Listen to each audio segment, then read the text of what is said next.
Welcome to a brand new episode of the Bold Take Podcast. I'm Austin Hill. With me, as always, is Austin Waiter. And we're back talking NBA action this week. The regular season wrapped up last night, officially for the NBA. So we're all set with our play-ins, our playoff teams, and our teams that didn't quite make it to the extra games at the end of the season. But with that being said, we're going to go in and we're going to break down some of these teams one by one in the East and the Western Conference, who's got a chance at the title, some of the storylines we like coming out of this regular season, and then we'll highlight what we think is going to go down in this year's playoffs. But with all that being said, let's start in, I would argue, the strongest conference in basketball, and that's the Western Conference. And this is where we got a lot of great stuff going on. And we'll kind of group these two teams together just because of how great they are. But the number one and number two seeds separated by just 2 games, but San Antonio had their way in some of these matchups in the regular season. We've got the Oklahoma City Thunder at the 1 and San Antonio Spurs at the 2. And I think the real big thing you see between these two teams is obviously they're the 2 best teams in the West, probably the 2 best teams in the NBA. Younger talents clashing against each other, had some awesome matchups this season, but also kind of with the way things are shaking out game-wise, probably the two front runners in the MVP race and Victor Wembanyama and Shai Gilgeous-Alexander. So before we get into breaking down these two teams individually, a big thing that's been a topic of discussion with the season wrapping up and with our statistics looking the way they do has been the NBA 65 game rule. It's come under some scrutiny this year because several great players are going to come well short of that. And then you look at a guy like Luka Doncic who's going to come 1 game short of that, Yeah. most likely not be eligible. But let's open the door for the conversation for Shai Gilgeous-Alexander and Victor Wembanyama to be some of the top guys in their respect, in the NBA for their for this award, for this MVP. But with this 65 game rule, the big thing we were trying to rule out, and when this rule came in, I know you and I both praised it because the big thing that they were trying to curve, and they did, was Joel Embiid was putting together some phenomenal seasons, but he was playing 45, 50 games a year. hmm And there was a legitimate argument being made from some in the media that, yeah, he could have played like that over a full 80, 70 game spread. Um, and so it was a little bit of, dividedness amongst people. It's like Jokic deserves it because he's played all the games and he's had great stats all year. Or, when Embiid's played, he's been great, but he's been off the floor a lot. And it opened up a lot of discussion. The NBA decided that the thing they want to do is they want to reward the guys who play, which at the time I remember saying, yeah, hey, hats off, this is great. The issue we run into now is we've had so many great players with load management and just injuries throughout the season. The guys have had to miss some time here coming to the end of the season. Uh, and it starts to kind of look a little bit more head scratching when you look at it. Like we said, Doncic is going to be left out. Anthony Edwards is not going to be eligible. I mean, even we look at Shai Gilgeous-Alexander, who's played 68 games. That's only 3 games over that minimum requirement of 65 games. And a big discussion that's been opened up is minutes. Look at how many minutes Luka and LeBron have Yeah. played. Look at how many minutes Anthony Edwards has played. And then look at how many minutes Victor Wembanyama's played. Um, I get kind of the debate and the argument on that front. Um, you look at it though, and Victor Wembanyama's also only played 64 games, so it kind of wonders where he might come in on that front too. But for me, I don't think minutes is the answer. You look at Victor Wembanyama, you see that he's played about 200 less minutes than Luka Doncic, than LeBron James, than Anthony Edwards. And people say, well, oh, he's played 200 minutes less. What is wrong with the NBA? My argument would be the Spurs beat teams so bad this year. Victor Wembanyama didn't have to. Why play Victor Wembanyama for the fourth quarter if you're up by 30 points? That was the occurrence. It wasn't. It Yeah. wasn't Wemby is a backup putting up crazy numbers. He's a starter and he doesn't play the fourth quarter because he doesn't have to. Luka, LeBron, those guys have so many minutes. And it's no slander on the Lakers. They're the number 4 team in the Western Conference. I think they're a very good team if they can get back to full strength.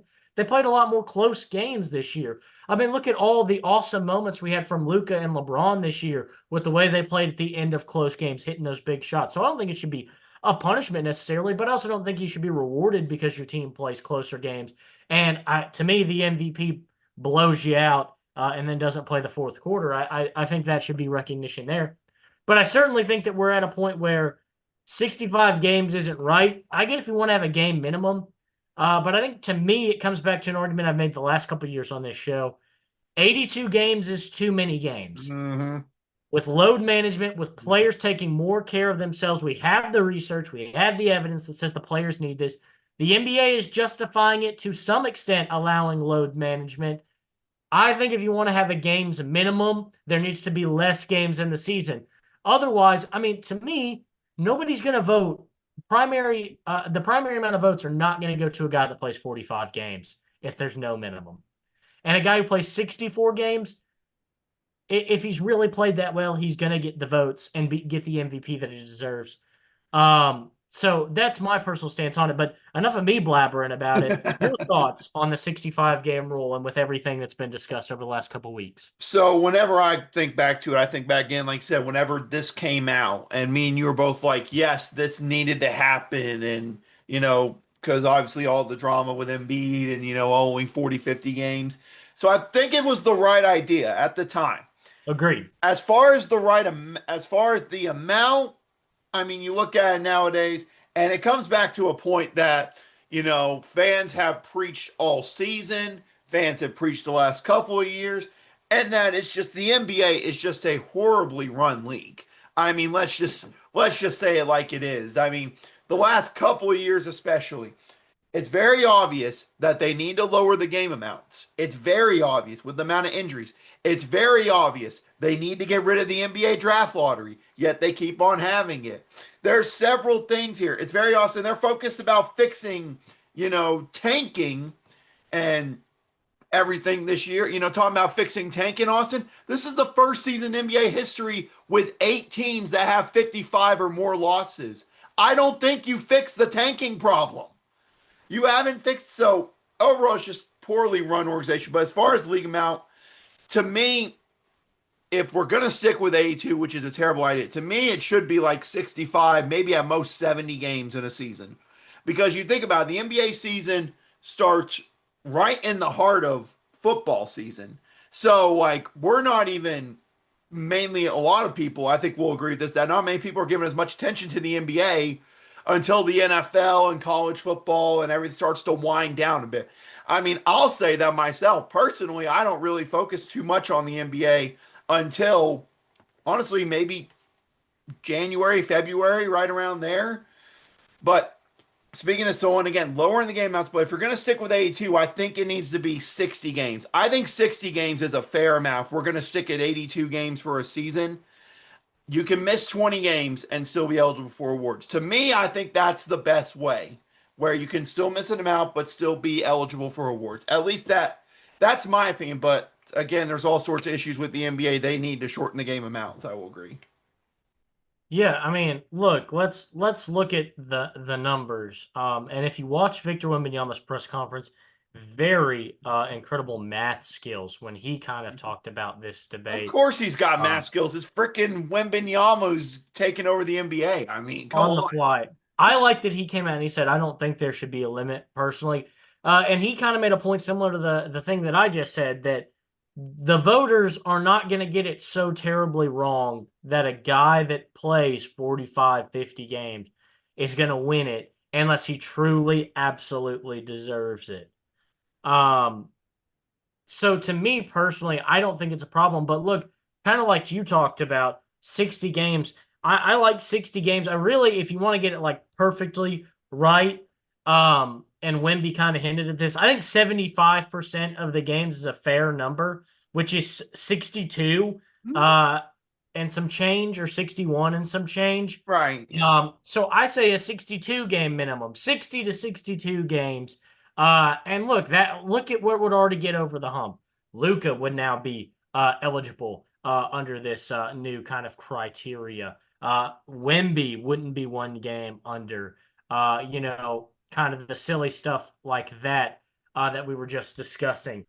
Um, we look at a guy like Kawhi Leonard who was right at 65 games. Hmm. Um, so when I look at this, I think it's got to be fixed and it's a problem that's got to be solved. But right now is not the case. And you talk about, I'll get into that in a minute with my anti-tanking and play-in advice. When we get to our first Yeah. play-in teams, we'll start to talk about that a little bit. But with the Oklahoma City Thunder, they're our defending champs. They go 64-18 this season, and they looked good. I think the big thing that I'm kind of wondering about with this team as we get near to the playoffs is you had a lot of guys missing a little bit of time over the course of the season.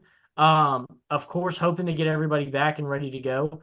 But for this team, they didn't look that I look 64-18 is still a good record, Hmm. but they didn't. I will say I didn't feel as they were as dominant Right. Yeah. this season as they were last year. You kind of look at the splits. They're averaging 119 points per game, and their opponents are averaging 107 points per game. So still 12-point differential just on the averages. 11.1 if you want to be technical. Right. Um, but it's still closer than it was last year. But we've got a lot of talent and a lot of competition. But I still think this is kind of the team to beat. Sure, San Antonio beat them a couple times in the regular season, but they're still the one seed, and you're gonna have to beat them, four times to get the job done. Yeah, absolutely.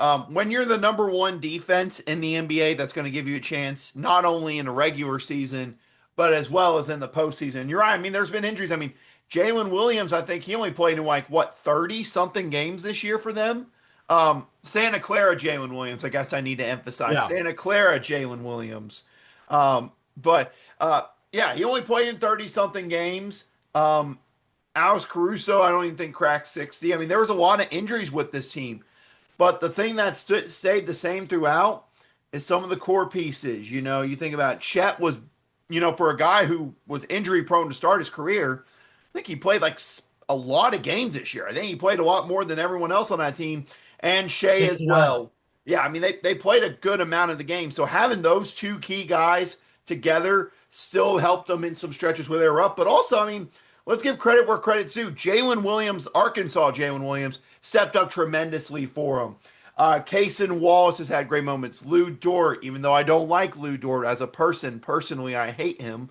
But Yeah, that's fair. Jared McCain, they make the acquisition for him. Isaiah Joe, they had a lot of guys step up down the stretch, and I mean that's really what helped this team out. The thing you wonder about is, like you said, with the Spurs, because I'm gonna be honest with you, whenever we dive into the playoff picture as a whole for both conferences, I mean, especially the West. To me, the West is so top heavy this year, which feels yeah, which feels bad because in recent years it's been so wide open. This year it feels so top heavy with these teams. There's really only three teams I look at in the West to compete for the conference title, and it's two teams that number one, the Spurs gave the Thunder issue this year, and then the Nuggets. I mean, were one game away from eliminating the Thunder last year in the playoffs. So it's all about coming ready to play. And like I said, they're the number one defense in the NBA. That's going to give you a chance in every game. But now with Jalen Williams back healthy and the roster probably the healthiest it's been in probably quite some time this year, um, we'll see about it. We'll see. yeah. And to kind of feed off of what you were saying here, you talked about Chet, the 69 games this season. I think the leader of any of their typical starters. But let's look at some guys that, like you said, Isaiah Joe, 71 games this season, 11 points per game, and 42.3% from the 3-point line. Obviously, a huge crucial Martian. And then Cason Wallace, 77 games, leads the team in games played. And he averaged 8.6 points per game with a 3-point percentage. Looks like coming in at 35%, so still a little bit above league average. And that's not even mentioning, obviously, where he's best on the defensive side of the ball. So just some phenomenal stuff there from these guys. But yeah, I'm impressed with what this team was able to do as a unit. And so yeah, getting everybody back to full strength and still being have some of those guys off the bench that stepped up big is going to be huge. But let's spin it over to the Spurs, who look to kind of be a challenge and look to kind of be the way the Thunder were last year, kind of that young team that rose to the top. Had it not been for the Oklahoma City Thunder, this is the best team in the Western Conference. Absolutely. Um, and look, they've gotten some awesome production. De'Aaron Fox has really been in a great groove since coming over to San Antonio a year and a half ago. Stephon Castle played a phenomenal season this year.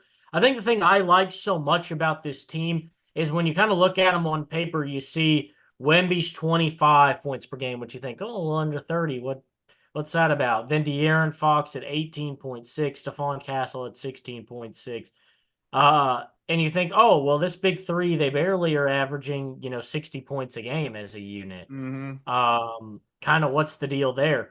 But you really think about it and you keep going down the list. 13.9 from Devin Vassell, Keldon Johnson 13.2, Dylan Harper 11.8 as a rookie on 34% shooting from the field, Julian Champagne 11.1, Harrison Barnes averaging 10 points per game. All of these guys playing over 65 games, minus Wemby who had 64. So you get that kind of double-digit scoring production all the way down to what, your eighth man.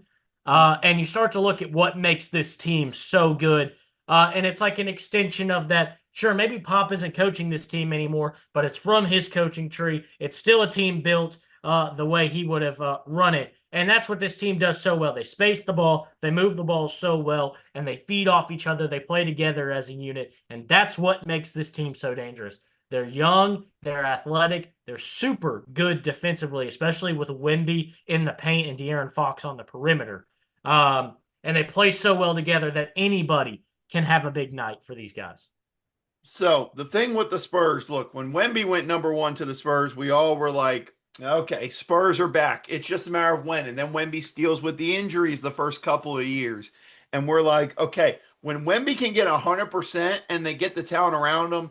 And I remember thinking it whenever they acquired De'Aaron Fox, I think it was last year's deadline. They acquired De'Aaron Yes. Fox in that. And I remember thinking, man, and they're going to have a top pick, which they used obviously to get more guard depth. But you think about it. Whenever I saw that, I was like, man, it all just comes down to if Wemby can, be a player that can play a lot of games for them. And he did this year. Again, obviously the amount is a whole story there as far as the MVP. But look, I don't care what anyone says. This guy is must-watch television. I'm not gonna lie. I haven't felt like I've wanted to watch a specific player in the NBA like this probably since like the early years of Steph Curry, like 2015 Steph Curry. That was probably the last guy I looked at and said, you know, man, I have to watch every game besides Tyrese Halliburton. With me being a Pacers fan, I watched every game of him no matter what. But as far as me like volunteering my time, I'm like, I have to watch Wemby, or I'll look up his highlights from his game, like what he do tonight. Quickest double double in NBA history. That one still blows my mind. I think he did that in like the only Yeah. 2 minutes into the second quarter or something like that. But um, look, they like I said, they share the ball so well. And again, this comes down to some great draft picks they made. Again, Keldon Johnson's a guy who you think about was a starter early in his career. Then as more pieces came in, they got more of a bench role. Played all 82 games this year, was a great sixth man for them. Devin Vassell, I think, is a guy people always kind of forget about with this Spurs team. He's been always been one of my personal favorites, obviously back to his Florida State days. Um, and so I think there's plenty of great pieces, but Wemby helps make things so much better. They share the ball so well. And again, with great coaching, just a great organization built on winning. Again, like you said, Greg Popovich isn't the head coach there anymore, but it's an organization that's built on winning and team basketball. And obviously, the question being, is this too early for them? This is Wemby's truly his first playoff run. Are they too young? Similar questions, like you said, we were asking about the Thunder. Can they actually do it this year? Are they actually going to be able to pull it off? We shall see. But again, whenever we'll dive more into the matchups whenever we get to the predictions. But man, a matchup between them and a certain team in the conference finals is going to be must-watch television if we get that. Yeah, completely agree with you there. Let's take a look over the Denver Nuggets. Now they're a few years removed away from that NBA title run. But this is still an awesome team. Nikola Jokic, 65 games this year, 27.7 points per game. He shot 38% from three. Just a phenomenal athlete this year. It's just been a great game and a great season for the Denver Nuggets. I know they kind of come in substantially below everybody else when it comes down to record at the top two. You know, you have about almost a 10-game drop, I think, Yeah. 8-game drop between them and the San Antonio Spurs. But this is still a quality team. And what I think they've done well this year is they've gotten a little bit of extra help. You know, you had Aaron Gordon only played 36 games this season. But Peyton Watson has really stepped up in a big role. Tim Hardaway Jr. has been a really crucial acquisition this year. Cameron Johnson has played some good ball this year, 43% from three with 12 points per game. Valanciunas with the whole offseason shenanigans, he ends up being a pretty crucial piece, like they expected him to be. Um, so just a lot of good talent on this team. And they've really delivered outside of the stars. But look, Jamal Murray gets an All-Star nod this year, which I think was well deserved. Finally. Um, and what I really like is the commitment to Jamal Murray. We kind of had the conversation after Mike Malone was let go that we thought it already felt like the Nuggets were trying to spin kind of that direction and maybe move on from Jamal Murray and find a reset somewhere financially because it seemed like the front office was in love with Michael Porter Jr. It felt like Mike Malone was really the only one who had ever stuck up for Jamal Murray in his time there. Was only the real only guy keeping him there is kind of what it felt like. And so after Mike Malone's departure from the organization, we thought it was only a matter of time. But they shock us this offseason. They acquire Cam Johnson, get rid of Michael Porter Jr. They buy into Jamal Murray, and they're rewarded with the 24.4 points per game, a 43.5% shooting from the field. Just an absolute phenomenal season. Like I said, the All-Star nod. And assists per game, 7.1. Assist to turnover ratio 3.1, really, really good numbers here. It's just been an impressive season. When you think a guy like Jamal Murray can't get better, and he does, and he really delivers, and he leads the team in minutes per game, you really have to give a hats off to this organization for continuing to buy in and for Jamal Murray for delivering. Well, let me speak for, I think I can agree, all NBA fans, I'm sure can attest to this. The fact that this is the first year that he is an all-star is a joke. It is an Agreed. absolute joke that this is the first year that he is eligible as an all-star. I mean, just a flat-out joke. But yeah, there were questions about that, obviously. But again, I think the thing that helps this team so much you talk about was when I remember the questions, Malone, the whole drama at the end of last year left a million questions. Head coach Malone fired, the GM fired right before the playoffs. Like I said, all the rumors about what's going to happen with with Jamal Murray and all of them. And again, I thought they did a great job. Not only that, Cameron Johnson, he said, Jonas Valanciunas, uh, bringing Bruce Brown back, who played in all 82 games. Shockingly, get this, even if he was up for awards, Bruce Brown is technically not eligible because of minutes, even though he played in 82 games. He didn't play enough minutes. As crazy as that is to believe, I know. But obviously, the thing that makes this team running gun is Nikola Jokic. And, every single year it feels like, and people are like, man, I'm so tired of Jokic winning MVP and stuff. The man was the first player in NBA history to lead the league in rebounds and assists this year. First one ever to lead in rebounds and assists. Are you freaking kidding me? I mean, it's incredible what this guy continues to do on a night in, night out basis. It's just ridiculous. And again, with him and Jamal Murray together, the great chemistry those two have, the shooting's been great. The Nuggets have been playing great as of late. I mean, I think, and honestly, now that we're through them, I think the Nuggets, Thunder, and Spurs are the clear three teams you look at and say, one of these teams is the one that's going to represent the West in the finals. It's one of these three, and then there's a whole bunch, and then there's everyone else. But The big thing, obviously, can they get over that hump? Because let's face it, they're going to play the Spurs in round two if they do face off and they get through round one. And just for reference, I did find it since February, the Nuggets are 3-0 against the Spurs since February 1st. Just something to keep an eye on. But I think the Nuggets are very much up there. Even though the record doesn't say it, they're very much up there with the Thunder and the Spurs. Yeah, and kind of you touched on it. Mike Malone let go, GM let go right before the postseason, sends this team into a tailspin, and it clearly affected their performance in the postseason Absolutely. last year. Um, I think we've got a lot less of that to worry about, and I think this is where you really got to be scared. You're going to get this team at full strength, no surprises after game 82 and before the first round this year. As far as we know, we've still got about probably a week's time till the first game. So I guess if the Denver ownership was feeling spicy, they could change things up here in the next few days. But I don't foresee that being anything that's going to happen anytime soon. So I think with that, you've got clear heads, you've got focused minds in Denver. I think we're going to see a much better performance and a much deeper run than we saw last year. Um, but let's spin it over to the 4 seed, the Los Angeles Lakers. And this is a good recovery after last year, even with the acquisition of Luka Doncic. Not quite the finish this team wanted to have. But this year they get so much out of Luka Doncic, 33 points per game. He shoots 36% from three. Uh, as far as assists go, 8.3. Just really had a great season this year. Probably would be an MVP candidate had he played one more game, one more Yep. second of one more game. Yep. Um, but Austin Reeves really helped deliver the 23 points per game this season was incredible.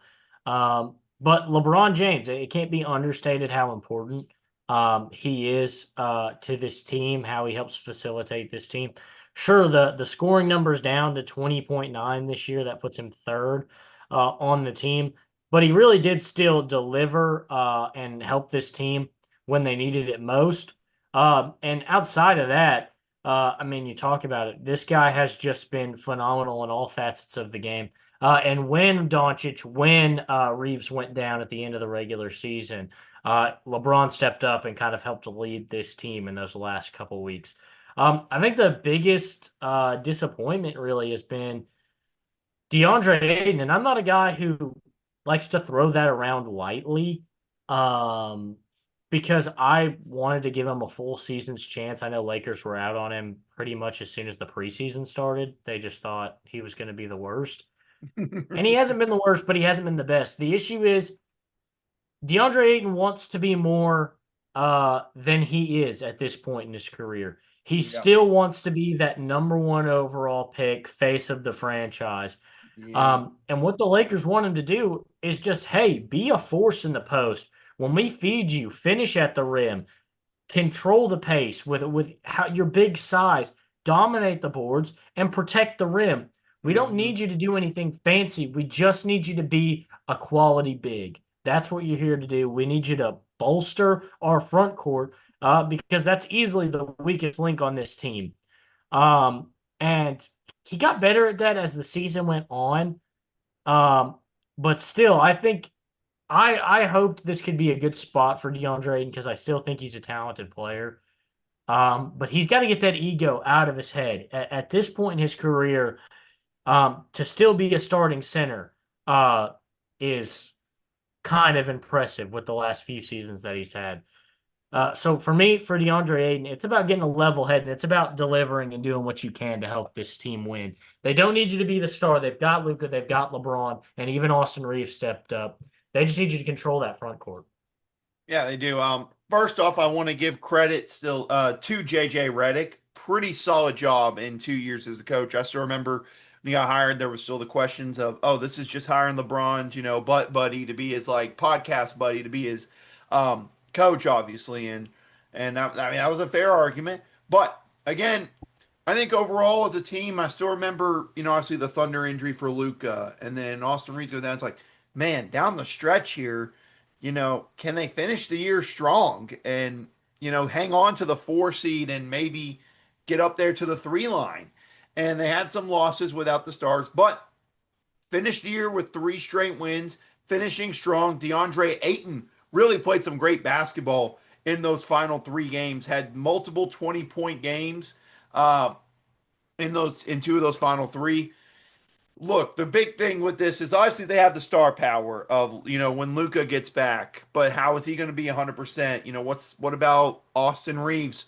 The injury concerns are there, but still the thing that I think hurts this team is, again, they're just, I'll be flat out honest with you, they're not a good defensive team. They're not. And I want to believe that they can be a good defensive unit. And I know people are like, well, they don't play defense in the NBA and blah blah blah. In the postseason, defense matters. And if you're not getting the stops, it makes it really tough. It's how Minnesota was able to beat them last year. They didn't have the defense to shut down Anthony Edwards. They couldn't shut down Rudy Gobert in that series. They couldn't do anything. So the defense has to step up for them to have a chance in their first round series. And that should be quite a fun first round series. But the defense has got to be there. And these star players have to deliver, which it feels like you put a lot of pressure on them. But if Ayton can add what he did at the end of the year, if Rui Hachimura can catch fire at points, you never know. You never know. Yeah, the biggest challenge for the Lakers is, I think, this first round matchup. Mm-hmm. If they can get into the second round and they can get Luka and they can get Austin Reeves back, because right now it looks like a second round timetable for those guys, then I think they can still be a force. I still think that they can be dangerous with Luka and LeBron in the playoffs. You think about LeBron and his career of playoff Yep. deliveries as a star. And look at what Luka's done over the last few years. That finals run with the Dallas Mavericks is Those guys are going to give you a chance. No matter yeah. what, end of the day, you will have a high chance of winning series if those guys are being able to play at their 100% best. But it's going to be about getting out of this first round, Mm-hmm. and we're going to see, because they're going to face off against the Houston Rockets, a team who really kind of went in a separate direction from the Oklahoma City Thunder. The Thunders get youth, get youth, get youth, and that's how we're going to win. We're going to get so many good young players that we're going to be on the rise. And that's where Houston went. They got a lot of draft picks. They drafted some good young players. But then they said, let's jumpstart this. The West is good. We've got good guys. Let's get ahead of this. And let's throw some pieces out there and really build this team with a superstar talent to kind of anchor all these young players. And that's what they did. They acquired Kevin Durant this offseason after Jalen Green gets his first playoff appearance, kind of stinks it up. And we saw maybe some better deliveries from a guy like Amen Thompson. And it's Amen that plays for the Rockets, right? Yes, yes. I'm just looking at A Thompson here as I'm looking at the roster. So yes, it's Amen. That's Amen. I'm really throwing a lot, just a dart with my eyes closed and hoping I'm right. But and then obviously they expected to have Fred VanVleet this season before he Achilles tear, I believe. Yeah. That ended up keeping him out this season. But still got a delivery out of Reed Shepherd, so they felt confident what they had in the backcourt to ship Jalen Green off to Phoenix, bring in Kevin Durant, and look, he's certainly been a force with this team. Sengun had another phenomenal season. Like I said, Amen Thompson played well. Jabari Smith has had his moments, but overall, the average is playing 77 games. It was more effective to have him on the floor, in my opinion. I know that Rockets fans, at certain points, he wasn't delivering, and maybe his shot selection can be a little bit questionable. I'd like to see him be a little more fierce inside. I think if there's anywhere to have a grudge with him, it's 6.9 rebounds per game. You can't be getting out-rebounded by Amen Thompson. I know he's got length, but when you're a power forward on a team, you really need to kind of deliver more than that, especially as a starter, starting all 77 games that he played in. You can't just be a stretch big. If you're not going to deliver assisting the ball and moving the ball, which he really doesn't, and defensively he doesn't really feel like a force, you got to get rebounds at your size. But he did shoot 36% from three, 177 makes from outside, and 45% from the field. So Look, the shot selection was questionable at some points, but overall on the season, 45% from the field and 36% from three as a kind of a stretch four. Those are good metrics. And that's a guy that's going to be a little bit more reliable than not for you down the stretch. I like where this team's headed. I like what they got out of a 37-year-old Kevin Durant. And I think they could be a force in the first round. But outside of those top, like six guys that you kind of look at, there's not really a lot of game changers on this team. I think Steven Adams and Clint Capella offer good minutes at the center position off the bench. Hmm. Um, and maybe defensively they impact the game. Who knows? Clint Capella might start tearing it up from three, I was about to though. say, I saw he hit his first career three. I did see that. Um, so that's potential. But I just don't know if they had a lot of guys that can impact the game offensively. If they have kind of similar to what happened last year in the first round, where Sengun and Jalen Green and Ooh. Thompson and Jabari Smith just couldn't deliver offensively. I know they have Kevin Durant, but he's not going to be able to do it alone. Hmm. So who is going to, if those guys don't step up, I just don't feel like they have a lot of guys on the bench that can help step up. So that's my biggest question with this team is outside of those top six guys, who's the guy that's going to step up and deliver for this team? Yeah, I mean that's a big question. Obviously, I think the thing that helps Alperen Şengün, the difference in last year, obviously being he faced Draymond Green and the Warriors, who let's just say he obviously will do anything he can to be the more physical player in the matchup.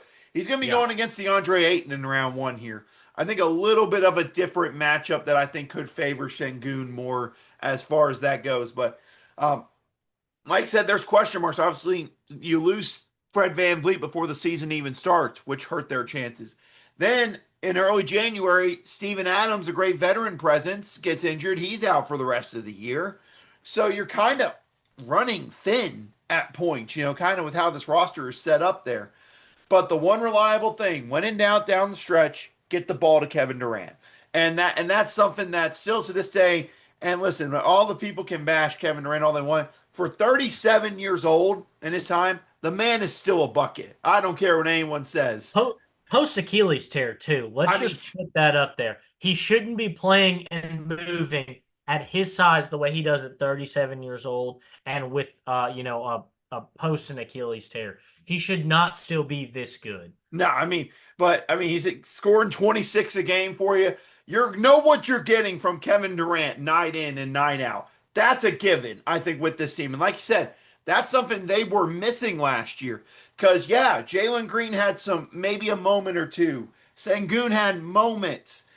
But they got to have consistent play in the playoffs. And you're getting that from Durant. But like I said, who's going to step up for them as far as the series go? But one of the things that, look, even though the offense may be at points questionable, Austin, the thing that made them so good last year and the thing that made them good this year, defense. They were still one of the best defenses in the NBA this year. That's going to help them a lot. And then I think if that defense will give you a chance down the stretch, I think with a player like Kevin Durant now adding him in the clutch moments, that can help out a lot, I think, go along with Amen Thompson, Alperen Şengün having their moments. And then you go with Ime Udoka, who's a very talented, very talented coach who very much could get this team to go far. I think they have a chance to get out of this round one series. It'll be interesting with obviously Kevin Durant versus LeBron, but I think with Kevin Durant, they added him for postseason and for this team to maybe make potential runs. Yeah, I agree with you there. But let's talk about a team that I think is maybe my most underrated team here in the Western Conference. Coming into the sixth seed, this is the last team that is officially in the playoffs as of now. Yep. Everybody else is going to have to fight through the gauntlet that is the play-in. But a team that I really like and a player that I really like here is the Minnesota Timberwolves. Their playoff consistency, no matter where they've been seeded over the last couple of years, they have made what, 3 straight Western Conference Finals or 2 straight Western Conference Finals? I think it was just 2 straight Western Conference Finals. But still, the impressive Yeah. delivery, the way Anthony Edwards rises to the occasion here, he has been phenomenal. And I don't think we can understate the way that this guy plays. My hot take here is this is of these new age players, he is one of a very few of this next generation of the NBA that I think has this greatest of all time instinct. He is very much the I want the ball. I want the shot. I can make any shot. I can play any team. And it's not a cocky thing. He truly believes in himself that much. And that's that Michael Jordan, that Kobe Bryant, that LeBron kind of killer instinct that Anthony Edwards has. That you think about a lot of guys who say they can go out there and do it, but there aren't that many guys that can go out there and back it up and constantly have that confidence in himself like Anthony Edwards does. 28.8 points per game. If this guy had played 65 games, he'd get my vote for MVP right now. What he does for this team can't be understated. And look, the thing that I love about Anthony Edwards over the last 3 years that has really evolved his game, he was a slasher coming out of college. This is a guy who's going to get to the rim, very athletic. He has shot phenomenal from three over the last 3 years. 39.9%, call it 40% already. This guy has really delivers from anywhere on the floor. He can score from anywhere. And look, sure, he's not the greatest defender, but he makes up for it with how much he can do offensively. I remember watching on Christmas the Timberwolves playing the Nuggets, I believe. And Anthony Edwards hitting that turnaround three with a hand in his face to send the game to overtime or to win the game. I can't even remember. But regardless, just that killer instinct. He had time to move the ball. He had time to do something else with it. But again, he's the guy that's confident. He wants the ball in his hands. He wants to take the last shot. He wants to be that guy. He thrives in that pressure. And that's something I love about Anthony Edwards. What can't be understated is Julius Randle's abilities over the last couple seasons after being acquired in that cat trade, as well as guys like Naz Reid, Rudy Gobert, really helping deliver for this team. They've got so many contributors. One big help that they got in a trade to the Chicago Bulls, they brought in Ayo Dosunmu. And this has been a game changer for this team. He brings exactly what Mike Conley brings to this team, but he's about 10 years younger. And that's exactly what they've needed. Look at these numbers over just the last few games since joining.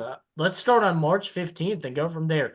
18 points, 19 the next night, 23 the next game, 17, 17, 18, 19, 19, 24, 15, a 12-point game smashed in there. This run here where he's just come out, he's shooting great from the field, he's playing phenomenally for this team, and not to mention what he brings on the defensive side of the ball. 3 steals, 1, 2, 3, 1, 3. He's a game changer. And we've known that about Ayo Dosunmu, but now he's playing in meaningful games and meaningful minutes, and he's getting to start in that log jam he was in the Chicago Bulls with Kobe White, Josh Giddey. He was just never getting his opportunities. Trey Jones was even getting more opportunities than Ayo Dosunmu. So now to come in, rise to the occasion here in a contract year and play out of his mind, he also helps change this team's kind of DNA over the last 24 games that he's been able to play with them. They're a different team now than what that 49-20 or 49-33 record says because they've had so many impactful pieces. So I like the Timberwolves, and I think they could give anybody a fight this year.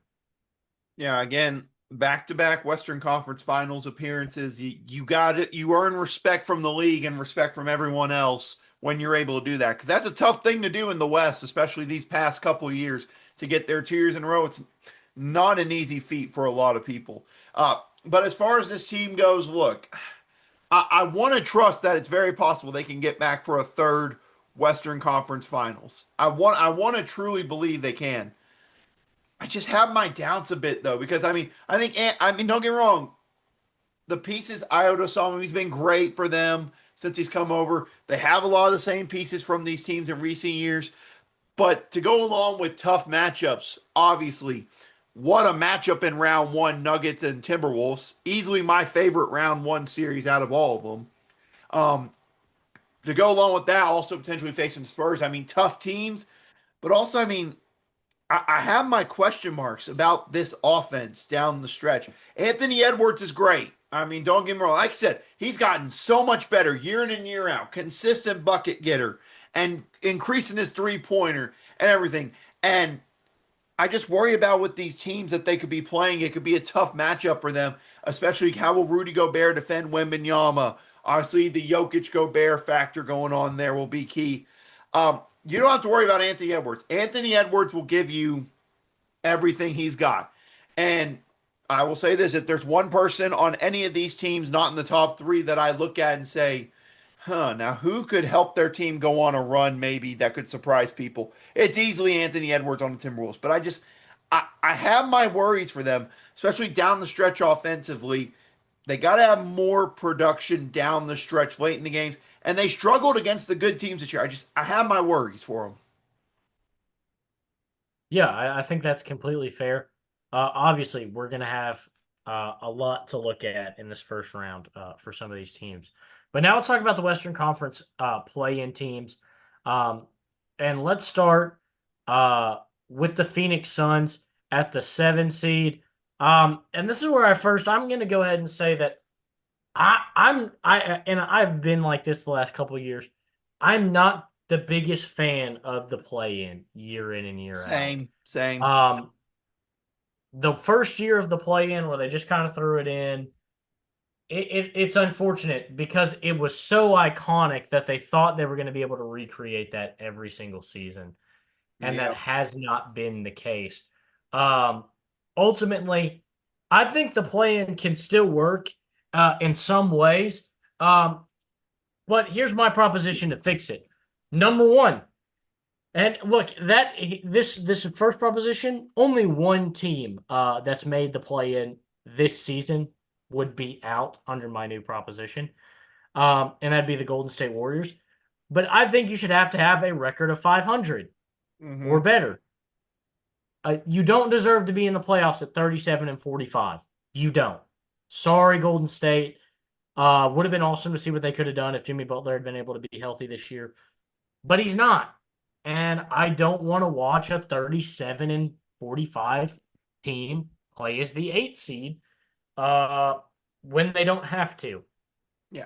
So I think that's my rule number one. If you're not 500, I don't care if you're in the 9 or 10 spot. You don't get a chance to play into teams who won more than half their games. I think that's stupid. Number two, I think to be able to challenge a team for their spot, you should have to be within one game of that team. So in my opinion, Phoenix, basically my proposition is like this. It kind of, if you meet the criteria, then we trigger a play-in game. So in my hypothetical world, in the Western Conference, Phoenix would be locked in as the 7th seed. Portland and Phoenix would not play the 7 seed game. No. Phoenix would be in. And then be Portland and the Clippers facing off, which they are both the same record. So to me, that makes sense. Exactly. Or within one game. If you're with them, had they been 43 and 39 and the Clippers had the same record, I'd be okay with that. But we're talking about legitimately, Portland could come out, and hats off to them if they do, floor the Phoenix Suns and take their 7th seed. And then I'm just thinking to myself, what are we doing? So you lost 3 more games in the regular season, 3 opportunities you had to put yourself ahead of the Phoenix Suns. You didn't do it. And to me, that's just, I don't know. It worked so well because the Western Conference was so awesome that it was like, oh, well, let's see, what happens when we put these teams together. But I just don't think so. And look, if you want to go looking at the history, last time Phoenix or the first time Phoenix and Portland played, it was a 17-point victory for the Suns. Let's see the next time that they played. It was a 5-point victory for the Suns. Then in February they played, and Portland really dominated 92-77. Do they have one more? So they had 3 matchups, 1 and 3, but they won the most recent one, and they won it pretty big. So maybe they have a chance. I don't think they should have the opportunity. I think in my perfect world, Phoenix would be locked in. Golden State wouldn't play. Portland and LA would play for the 9 seed. To take a look at the East just real quick in kind of my same hypothetical world, Philadelphia and Orlando have the same record. I wouldn't mind them playing for a 7 and 8 game. And then Charlotte could challenge the loser for 8. But again, Miami does meet my 500 criteria. Them and Charlotte could play for that spot to who gets to play for the 8th seed. They all kind of file in nicely. This, if you look at the Eastern Conference right now, this is what the play-in was hoping would happen every time. Mhm. All of these teams are within 2 games of each other. This is my perfect world. This would be a situation where even with my modification, all 4 teams could play each other. Uh, but I just don't like, and it's been what surprised me when I really looked at it is that the Western Conference is so lopsided this year because Yeah. it's usually the Eastern Conference where we're talking about why do we need 4 teams playing in. But let's talk about the Phoenix Suns. You get the acquisition of Jalen Green, who, look, I'm going to say it. I get what Kevin Durant has done for the Houston Rockets, and he is a great talent. Giving up on Jalen Green the first time he gets into the postseason rubs me the wrong way. Right. Um, it just I don't love it. I think the big issue when you look at this Phoenix team though is look you've gotten some great play out of guards and out of wings. Dylan Booker 26 points. He's been phenomenal. Who knows, his what his future holds in Phoenix. Kind of feels like they might be dwindling towards tearing it down, but they're good. They were good enough to make the play in this year or really make the playoffs. They were 45. They won 45 games. It's just not a play-in team. It still grinds my gears. Yeah. They got good production out of Dylan Brooks, which I think is impressive. Jalen Green with a 17.8. Colin Gillespie and Grayson Allen averaging double digits. My big issue with this team is, boy, the front court. You've got Mark Williams, and that's it. Yeah. Royce O'Neal played a lot of 4 for you this year. Um, you had Fleming. I don't even know this guy listed as a power forward. Rasheer Fleming played 55 games, listed as a power forward, averaged 4 points. He averaged some good rebounds, maybe. Um, let's see here. I'm trying to get a look at this analytics just like you are. Average 2.3 rebounds, not good if you're listed as a center. Maluch out of Duke, I believe, Yeah. averaged I nine think it's rebounds. Maluk. Some come on, Maluk, Maluk. Something like that. Something like that. hey, I'll trust you on this one. Nigel Hayes, who I thought was going to be more fun, college basketball legend, March Yep. Madness legend, Of was course. hoping he was going to be awesome, average 1.2 rebounds. So they're small in the front court. And on top of that, they're not really getting anything out of those front court guys. Royce O'Neal is going to be a threat to hit some threes, 9.8 points, basically a 10-point averager. But outside of that, again, Nick Richards played some games, but he's a Chicago Bull now. Um, yeah, you're just looking at a bunch of guys in the front court who it's like, yeah, sure, Royce O'Neal's been good in that stretch position. I would even trust him to play some defense. And Mark Williams has had a good season. But if those guys get into foul trouble, those guys get tired. When the backups come in who have played less than 15 minutes in a game, Rasheer Fleming is averaging 12 minutes, so that's good for him. Maluk is averaging basically 9 minutes. Isaiah Livers is being listed as a small forward, but I'd consider him a power forward. Right. But you don't have a lot of minutes out of these guys, don't have a lot of reps, a lot of production out of these guys. What happens when you play Jokic or even a crazier situation? Of course, it'd take quite the run for both of these teams, but if you were to match up with Minnesota, who's got a wealth of front court options, that would be a tough pickle for Phoenix. But I just think about a lot of these best teams and a lot of these teams you may have to match up with. Look, if they hold the 7 seed, they'd play the 2 seeded San Antonio Spurs. What happens when Wemby Mm. gives Mark Williams a handful and he gets 2 fouls in the first quarter? And you've got to get somebody else in there. Is Rasheer Fleming going to stop Victor Wembanyama? I just don't know. And that's my issue. I think guard play, I love this team. I think Devin Booker, Jalen Green could really give anybody a run for their money. But they're going to have to basically spend all night shooting threes because when Mark Williams sits down, they can't stop a nosebleed in the paint. Now, I'll tell you exactly what's going to happen if they face the Spurs in round one. To quote Shaq, barbecue chicken is what it's going to be down in the paint. It will be a complete and utter disaster of a mismatch for the Phoenix Suns. And that was the thing that worried us whenever they made the moves in the offseason to get Jalen Green and then deciding to keep Devin Booker around, which obviously that was a interesting thing. I still don't know how they did, but I want to give props first things first. Jordan Ott comes in year one after Budenholzer's disaster of a season last year, comes in with a new roster pretty much, and gets Phoenix to 45 wins after his years being an assistant in the NBA. He's worked, he's earned his chance as a coach. He did a pretty good job with his Suns team. I mean, I'm not going to lie. I heard the year thinking, man, the Suns really are not going to do much of anything this year. I mean, I expect them to win at most 30 games, and here they are, 45 and 37. They're a pretty balanced team, I will say this. They're pretty balanced. They're not great at anything, but they're not terrible at anything, which always gives you a chance when you think about it as far as where it goes. Obviously, center position is a big question for them. And like I said, I think guard play helps a lot. And I think now Jalen Green, especially with him getting to play a lot more as of late, as the season's gone along after missing the first part with injuries, I think guard play can give them a chance. But when they meet teams like, I mean, they're like I said, they could be facing the Spurs in round one and going against Wembenyama. It'll be a wrap. It'll be wrap it up. Yeah, I agree with you there. But let's spin it over to I think one of the more fun stories coming out of the Western Conference in the NBA and the Portland Trailblazers. And look, bought out is Damian Lillard, and he decides I'm going to come back to Portland, which I love that move personally. Yeah.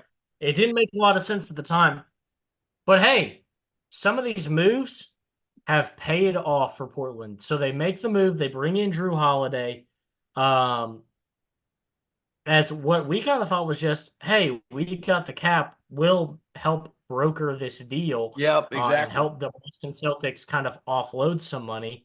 And then we'll either move on from Drew Holiday or we'll release him. And they did it, and they came out in the offseason. I believe we have an offseason episode about it, where we kind of laughed and we were like, oh, you want to be competitive. I don't know about that. Scoot Henderson still has some question marks about it, but Drew Holiday delivered a 16 points per game as a leader on this team, played in 53 games. Denny Ajava, where did this come from, man? This is what we've been expecting out of you since you've been drafted. Yeah. Shaedon Sharpe looked really good. Jeremy Grant's a guy you can rely on. And with this core, they've been really incredible. Not to mention having a guy like Donovan Clingan, who 77 games has been a force. He's going to continue to be a force for this team. Young Hansen didn't really do like a ton this year. But you also can't forget about Robert Williams, who's this defensive force at center that they have. And Caleb Love. How about a fun season from the undrafted rookie? 10 points per game. So I don't know if Portland is going to make a run in this postseason. I don't know if they're going to make it out of the play-in. But I think they've put themselves in a spot where bringing in Damian Lillard and having Damian, I think this team needs to trade Scoot Henderson for whatever he's worth. Damian Lillard and Drew Holiday backcourt. This team could be something. Caleb Love is the guard of the future that you were looking for in Scoot Henderson. I think they could really make something happen with Caleb Love.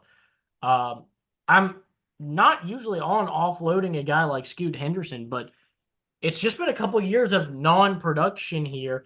Of course, he's improved this season, but with Drew Holiday, with Shaedon Sharpe, with Avija, and so much depth in the guard room, Caleb Love has been good, and Dame Lillard's going to be coming back.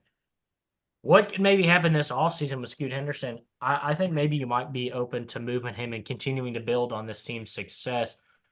Because the thing that comes with Scoot Henderson, a couple of years of team control, he's got to count for at least one first-round pick, right? Right. Value-wise, in a trade. So it doesn't have to be anything crazy, but could help you somewhere down the road.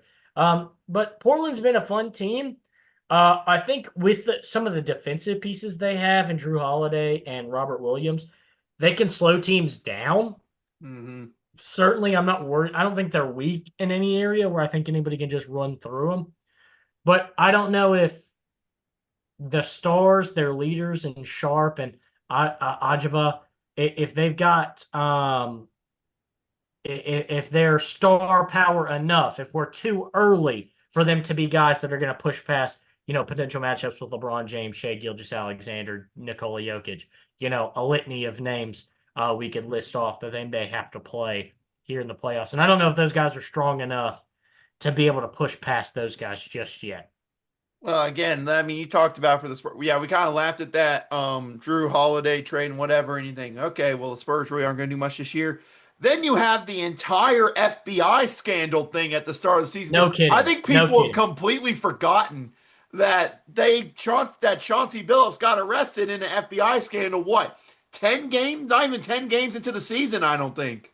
So not Yeah. only do you have the season where you're like kind of uncertain, you have that happen, and you know, as ball knowers and guys who love watching basketball for a long time, I'm so happy to see Tiago Splitter get an opportunity to be the full time coach, a guy who technically still is the interim tag. Give him the full time job. What he did this year was incredible with this Portland team. You mentioned there's a lot of good pieces.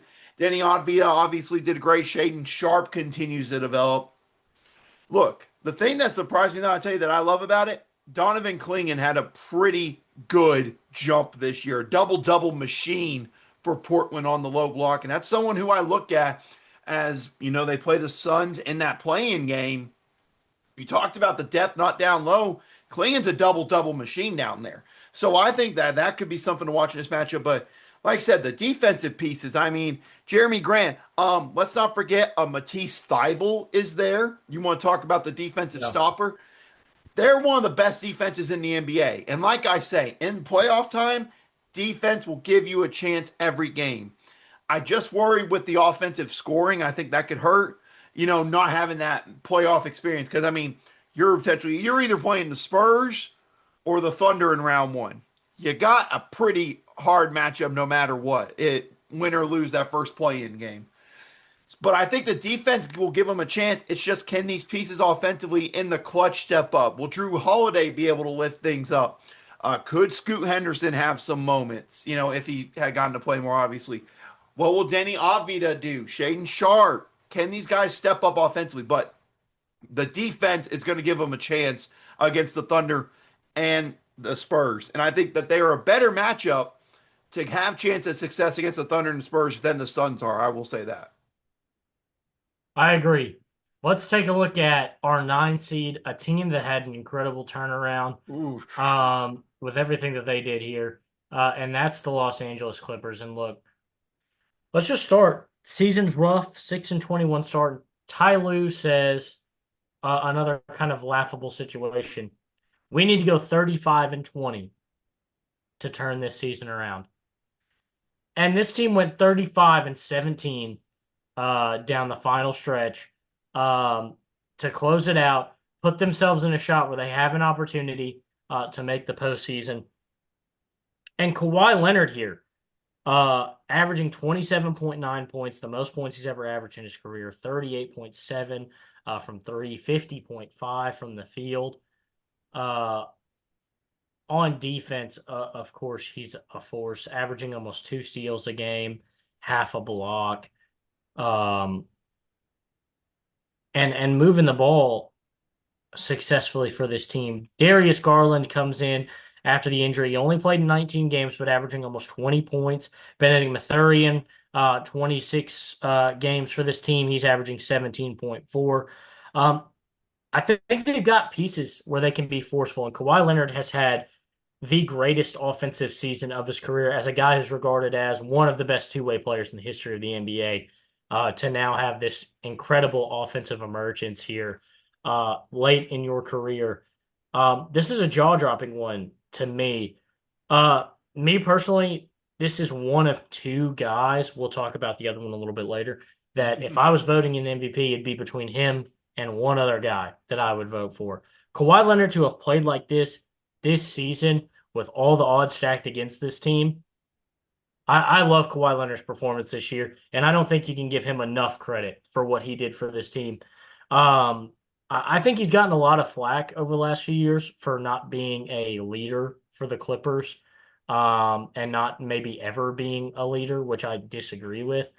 But you see those hot takes flying around. I think this season we saw just how much of a leader Kawhi Leonard is. Absolutely. I will definitely say that. I think the thing that, speaking of someone who is, part-time Clippers fan, part-time Pacers fan, I know I'm weird. You can continue to judge me. I really don't care. Whatever y'all want to do. But when the season started and started super rough, I'm not going to lie. Like I said, 6-21, I remember Ty Lue saying that, and I'm like, huh. So you really think things are just going to turn around from right here and this season's going to get better? And they started playing good basketball. And then the thing that I thought was going to ruin it was out of nowhere, Mr. Of course, he always has to do stuff and make it about him. Mr. James Harden decides, hey, I want to be traded. Like, middle of what was a great run. I'm like, are you kidding me? You can't suck it up and just finish the year out with the team with how good they're playing now. And then the trade happens for Garland, and I'm like, Garland's going to be out. I mean, can things really get better? But then the other trades, getting Benedict Mathurin, who again I know well from the Pacers and obviously that Pacers Clippers deal. Getting Isaiah Jackson as well. And I looked at it, I was like, you know what? This is genius. They just reset this guard room for the future around Kawhi Leonard. Darius Garland get back to 100%. Benedict Mathurin, two young guards for the future to go along with Kawhi Leonard. And the center position maybe is truly maybe the only question mark I would say maybe with this roster. I mean, I think the center position there and power forward. I mean, the front court's the main issue, I guess, if you could say of anything. But John Collins was good whenever he got the opportunity to play before, obviously, some trades and stuff happened there. But the front court's really the question. But like I said, Kawhi Leonard decided to play the best basketball offensively I think I've seen him play in a Clippers uniform. And he's had some great runs with the Clippers. This is the best basketball I've seen. And look, speaking as someone, are the Clippers the best team in the NBA? Absolutely not. I'm not going to sit here and act like they're an elite competitor. But you mean to tell me they could be playing the OKC Thunder in the 1 versus 8 matchup in round one? That's a really tough 8 seed, Austin. That could be a really, really tough 8 seed for the OKC Thunder with how the Clippers have played since that rough start. I completely agree with you. I think that you're going to have your hands full with Kawhi Leonard. You're going to, I mean, he's just going to deliver. And if Darius Garland is healthy, which he was to close out this season, him and Mathurian and the starting backcourt is going to be tough. Yeah, if you can maybe get to this team's bench and you can find some moments to capitalize down in the post, maybe you can beat this team, but it's going to take a lot. Let's look at our final Western Conference team here. That's the Golden State Warriors. And I'll keep it brief on this Yeah, I one. was about to say. You're in because the way this whole play-in thing works. I actually like this team. I think they constructed a pretty decent roster.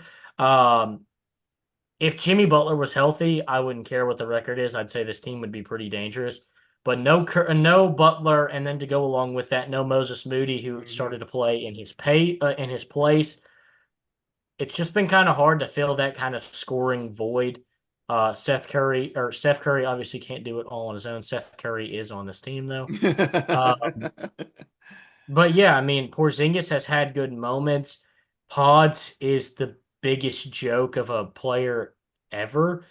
Uh, like he's just not consistent. No. And so it's just laughable that they keep him on the team. Um, look, I think that they have some good pieces and they're a talented team, but they just don't have everything. This team was geared to have Jimmy Butler as a second option. Mhm. And Moses Moody, I would say, even to an extent, kind of maybe thrived in Jimmy Butler's absence. But now that he's also out, you don't have a lot of other options, especially on the perimeter, that are really going to be able to control this game. I like Porzingis. I like what he brings. I like Curry. I think he's going to have a good game. But I think the Clippers are probably going to win this game pretty easily against the Golden State Warriors. The only thing that gives them any chance at all is number 30. That is the only thing that gives them a chance this postseason because like it or not, he's 100% back now. And whether you like it or not, he's 100% back. And Darius Garland, not the best defender in the world. I'm going to be honest with you. He's not a great defender. Are they going to have who the Clippers have guarding him will be the question for that matchup, obviously. But I mean, pure and simple. Podziemski's a question mark. Like I said, DeAnthony Melton's had like moments, I guess. But this just feels like it's just brutal because you wonder if Jimmy Butler was healthy and Moses Moody was healthy, we'd be saying this is the most dangerous, one of the most dangerous teams in the entire playoffs. But without him, it feels like, hey, Steph, you got to drop 40. And if you don't drop 40, we're probably done. I mean, that's just simple. Yeah, I agree with you there. Let's spin it over to the Eastern Conference where we've had some fun storylines. But let's talk about it. It's been a fun conference and an interesting year with two of maybe the biggest stars in the Eastern Conference, Jason Tatum and Tyrese Halliburton missing extended time this year. We talked about it at the end of last year.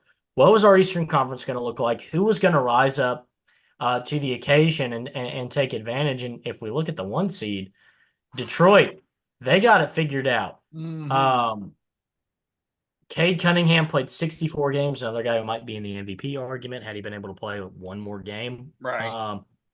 Jaren Duran had a phenomenal season. Tobias Harris really delivered as a veteran for this team. Him and Duncan Robinson averaging over 10 points. Isaiah Stewart somehow getting 10 points is insane. And Asar Thompson, the 9 points, but what he does all around for this team has been helpful.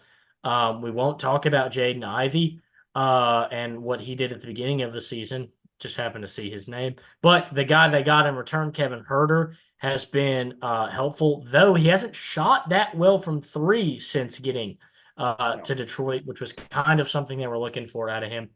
But a guy I'm gonna touch on here because I could just go into a big long spiel about how great Cade Cunningham has been, and he has been, but you've heard that everywhere. Let's talk about Dennis Jackson. This guy, or Jenkins, sorry, he's been a really phenomenal guard for this team. 37% from three. He's only averaging 9.3 points per game, but he's had his moments, he's had his flashes, and that's what I've been really impressed with is when this guy gets in. I've watched a couple Pistons games this year because they've been good. But look, he's got an 18-point performance against the Magic, a 26-point game and a win over Minnesota, 21 and a win over Toronto, 15 and a 4-point loss to the Thunder. Like, he had a 30-point game against the Lakers, the 4 seed in the Western Conference, 22 against Golden State. Like, he's playing playoff level competition here, or in some cases play-in level competition. And having some big performances for this team. He's not the superstar on this team, but that's what's been so fun about Detroit this year. Is it's not just Cade Cunningham, it's not just Jaren Duran or Jalen Duran. They're getting it done with a lot of different pieces, and that's what has made them the number 1 seed. They are a great fleshed out team. They made some good upgrades at the trade deadline because whether you believe it or not, sure, maybe Jaden Ivey played better than Kevin Huerter did in the first half of the season, but one of those guys is eligible to play right now, and one of those guys is a free agent. So I think anything to upgrade this team, they've done it. They've had a really good output from their guys. Really deep team, and depth is so important in the postseason, and that's something that's got Detroit, I think, riding high coming into these playoffs. I mean, I tell you what, again, I just want to give credit to JB Bickerstaff. I don't think that man has earned enough credit for the job he has come in and done in Detroit after, I mean, whatever that season was where they only won 13, 14 games. And in his first 2 years, he's gotten them to the playoffs. And this year, 60-win team. So many pieces on this team, Austin. I mean, I don't know how else to say it.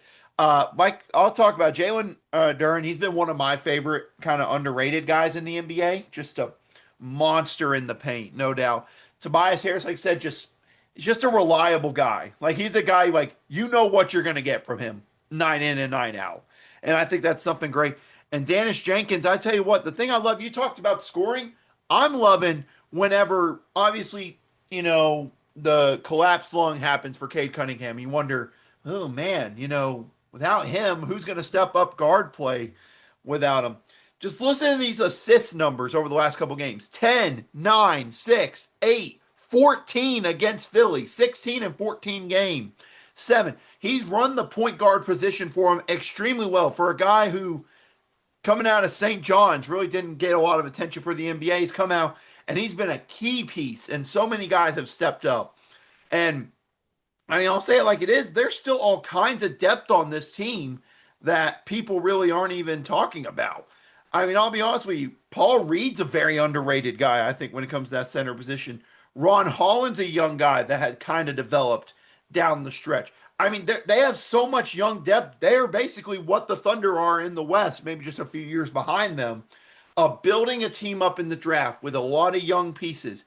And just like the Thunder, they are one of, I mean, I'd argue the Thunder and the Pistons 1A and 1B best defenses in the NBA, which again, if you know Austin from history, when Detroit wins their NBA titles, what is their bread and butter? It's defense, you know it. Gritty defense. It is gritty, tough defense, and they do that. Love the story of this team. I would love for Detroit to get to the NBA Finals, but they got a 2 seed behind them that we're about to talk about, who is getting healthy and dangerous at the right time. Yeah, so look, when we talked about those big injuries and we talked about doors maybe being open in the Eastern Conference for some of the top teams in the East going down, we kind of hypothesized that why not, if you're the Celtics, you've won a title with Brown and Tatum, you're going to have to offload some of this talent, which they did. Porzingis has been gone. I think that was 2 years now, but Horford left for the Golden State Warriors. They've moved on from Drew Holiday. In the middle of this season, they moved on from Anthony Simons. So it's like offloading a bunch of money, a bunch of pieces, and maybe you just kind of reset, you save some money. You can bring somebody in the free agency next year and maybe get yourself a good draft pick, and you'll get Jason Tatum back, and you'll be right back to being a finals contender. And Jaylen Brown said, I don't really like that idea. I would like to add some hardware to the trophy case. We're talking about a guy who thrived, has a finals MVP, and now my big argument, this is the MVP in the NBA to me. Jaylen Brown, 28.7 points per game, shot the ball phenomenally well for this team in his big moments, averaged 6.9 rebounds per game, averaged a whole steal, and in the assist department, 5.1 assists. Like, this is good numbers from Jaylen Brown as the leader. Helps guide this team to a 2 seed. It did help that they got Jaylen Brown or Jason Tatum back at the end of this season. But to be a 2 seed, I mean, we talked about it. Maybe they'd be a 7 seed and they could be the best 7 seed you've ever played. But no, they want to be. They played at such a high level and really delivered. Pritchard, Derek White, they can't be understated. Moving on from Simons, hey, we need help in the front court. That's where we're really weak. Go get Nikola Vucevic on an expiring deal and really help your team out in the front court. They've made a lot of moves. They've got a lot of talent that instead of picking at the top of the lottery and waiting for Jason Tatum to get back, Jason Tatum's back now, and this team would like to win another title right now. And Jaylen Brown would like that MVP trophy. Yeah, again, I still think back to the offseason. Again, all the moves they made, and I still remember even the rumors of Jaylen Brown going to Utah. I remember those rumors flying around like crazy. And so I was like, yeah, this is just a reset year. Man, the East could be wide open. Like I said, Jaylen Brown and the Celtics are like, I mean, yeah, we got some new pieces, but like, yeah, we're gonna be fine. Same coaching staff, same great GM and Brad Stevens, same starter. Like I said, Jaylen Brown. It's crazy to me. Not like more people aren't talking about him. Like, it's actually kind of infuriating. Like, if anyone else is putting up these kind of stats, we'd be looking at it and going, I mean, it's not even close. Like, come on. Like, obviously. Like, if, like, for example, let's say Luka's putting up these numbers the entire season, like close to it, or, especially even on the defensive end. I think that's the thing people are forgetting about. Like I said, he's averaging literally a whole steal per game. That is nuts. And so what he's done has been incredible. They've had the guys step up. Pritchard's been great. Derek White continues to be great. One of my favorite stories of the entire Celtics team, one of my favorites in the NBA. Nehemias Queta, the center from Utah State, came in. You said center was the big question mark. They're like, we'll just plug and fill with Nehemias and we'll go from there. The man's been a near double double machine for Boston. And then they bring in Vucevic to bring the 3-point shooting in. I mean, like, you mean to tell me this team got rid of all that money and all that dead money and everything? Didn't have Tatum until the final 16 games of the 2016 games of the season, and this team was still a 2 seed in the East. Man, again, I'll be rooting for the Pistons. I really want to, but I mean, it's hard to deny what the Celtics are with Tatum back and now probably off minutes restriction. I would think, come Yeah, playoff time. Yeah, he started all 16 yeah. I was games about to that say. he So played in when he came back. I So mean, yeah, it's incredible that what this team has done this year, and I mean, this could be the start of a true dynasty run for them between them and the Thunder down the stretch here. I'm gonna say it. I know Shay's had a great year. I think it's highway robbery to not give Jaylen Brown the MVP trophy. I truly think it is. With the roster that he had, with the expectations from the beginning of the season, this team would take their foot off the gas and wait for Jason Tatum to come back, whether that be as a low-seeded team or into next season. Um, but he played so well. He led this team. I I just don't know. We go back and we look at it, and Jason, I'll remember Jaylen Brown being taken at three was kind of like a bit of a Surprise. jaw Yeah. dropper to me. I remember I thought he was going to be a lottery guy, but I didn't expect him at three. And for him to be taken so high, they had so much confidence and belief. And look, he hasn't always been there. He hasn't always been the best piece on the team.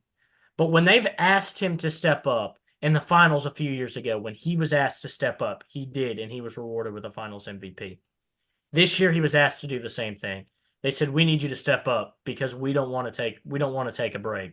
And what did Tatum say? Tatum said, "I don't want to come back, to a season I don't think we can win." And so you weren't getting Jason Tatum back as a 6 seed, as a 7 seed. This team wanted to win another championship. They still wanted to play their best basketball, and Jaylen Brown let them down that path. I mean, let's just say like it is. They're playing with house money this year because, like I said, they saved a lot of money with the moves they made in the offseason this past year. You'll have some draft picks still. And maybe you go out in free agency and upgrade the center full time. Like you just get a full blown starting center. I mean, I'm gonna say it, and I hope it doesn't come true because I hated whenever it was just Cavs Warriors. But it feels like over the next like 5 or 6 years, we're gonna be talking about Celtics and Thunder almost meeting up in every NBA Finals or Celtics Spurs. It will truly feel like that.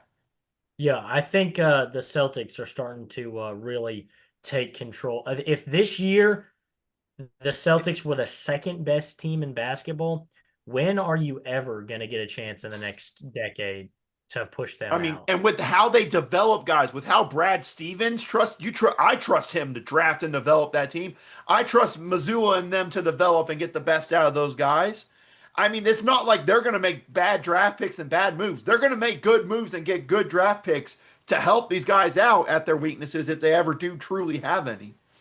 Yeah, agreed. This is a dangerous team to watch out for. But let's talk about the New York Knicks. Jalen Brunson has another phenomenal year as a leader. Karl Anthony Towns has been great. I like a lot what you've seen out of this team. 53 and 29. Like they're hanging in there, just 3 games back from the 3 seed.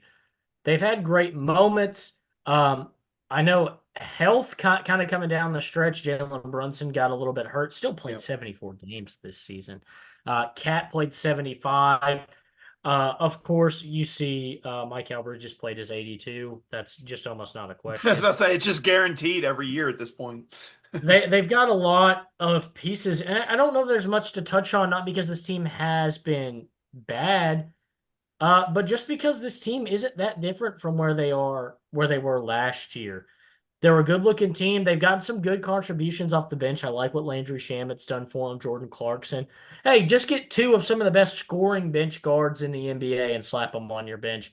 always helpful. So when Jalen Brunson needs to sit down or Josh Hart needs to sit down, you got these guys to plug in. I still think Mitchell Robinson's been a force for him. I like the way this team looks. There again, there's just really not much to say about this team, just because I feel like you kind of know what to expect out of this team. They've got good players, they've got a good roster. I just feel like I could be saying things I've already said about this team. Yeah, I couldn't agree more because I mean, look, they couldn't really make any changes to the roster this year. They had to go out because of all the draft picks they had. They built this roster, made the conference finals, they lose, and I don't care if they were good this year. It still makes me bitter. Fire Tom Thibodeau. Still, I don't know why they did that. I really don't understand how Agreed. you can get this team to a conference finals and they say, nope, it's all your fault. You got to get out of here. And they hire Mike Brown, who, I mean, don't get me wrong, Mike Brown is a guy who's a good coach. I think he's a solid NBA coach. Obviously, what he did for the Kings. Also wrongfully fired Yeah, from his also job in wrong, Sacramento. also wrongfully fired. I completely forgot about that. Yeah, that was pure BS. I'm not going to lie on that. Thank you for reminding me. Um, so I mean, this team's the same. So I mean, they could compete with the Pistons and the Celtics, but will they? I mean, the big thing everyone's going to watch, obviously, is potentially Celtics Knicks round two, and obviously Jason Tatum. The last time we saw him, Austin, in the playoffs, we all know what it was against the Knicks, and that ultimately really sealed the deal in that series. So they got to come ready to play for that series, but also in round one. Can they finally get over the hump? Because this is the same team. Is Mike Brown the guy that's going to get you over the hump? I don't know. We'll see. But like I said, very similar team. Yeah, I completely agree with you. Coach is the different one. Is that much of a difference? I don't know. It's gonna be a tough, like you said, it's gonna be a tough year. We'll see what happens with this team. I like the Knicks. I think they can be a good force. It's just a matter of how it all falls. Yeah.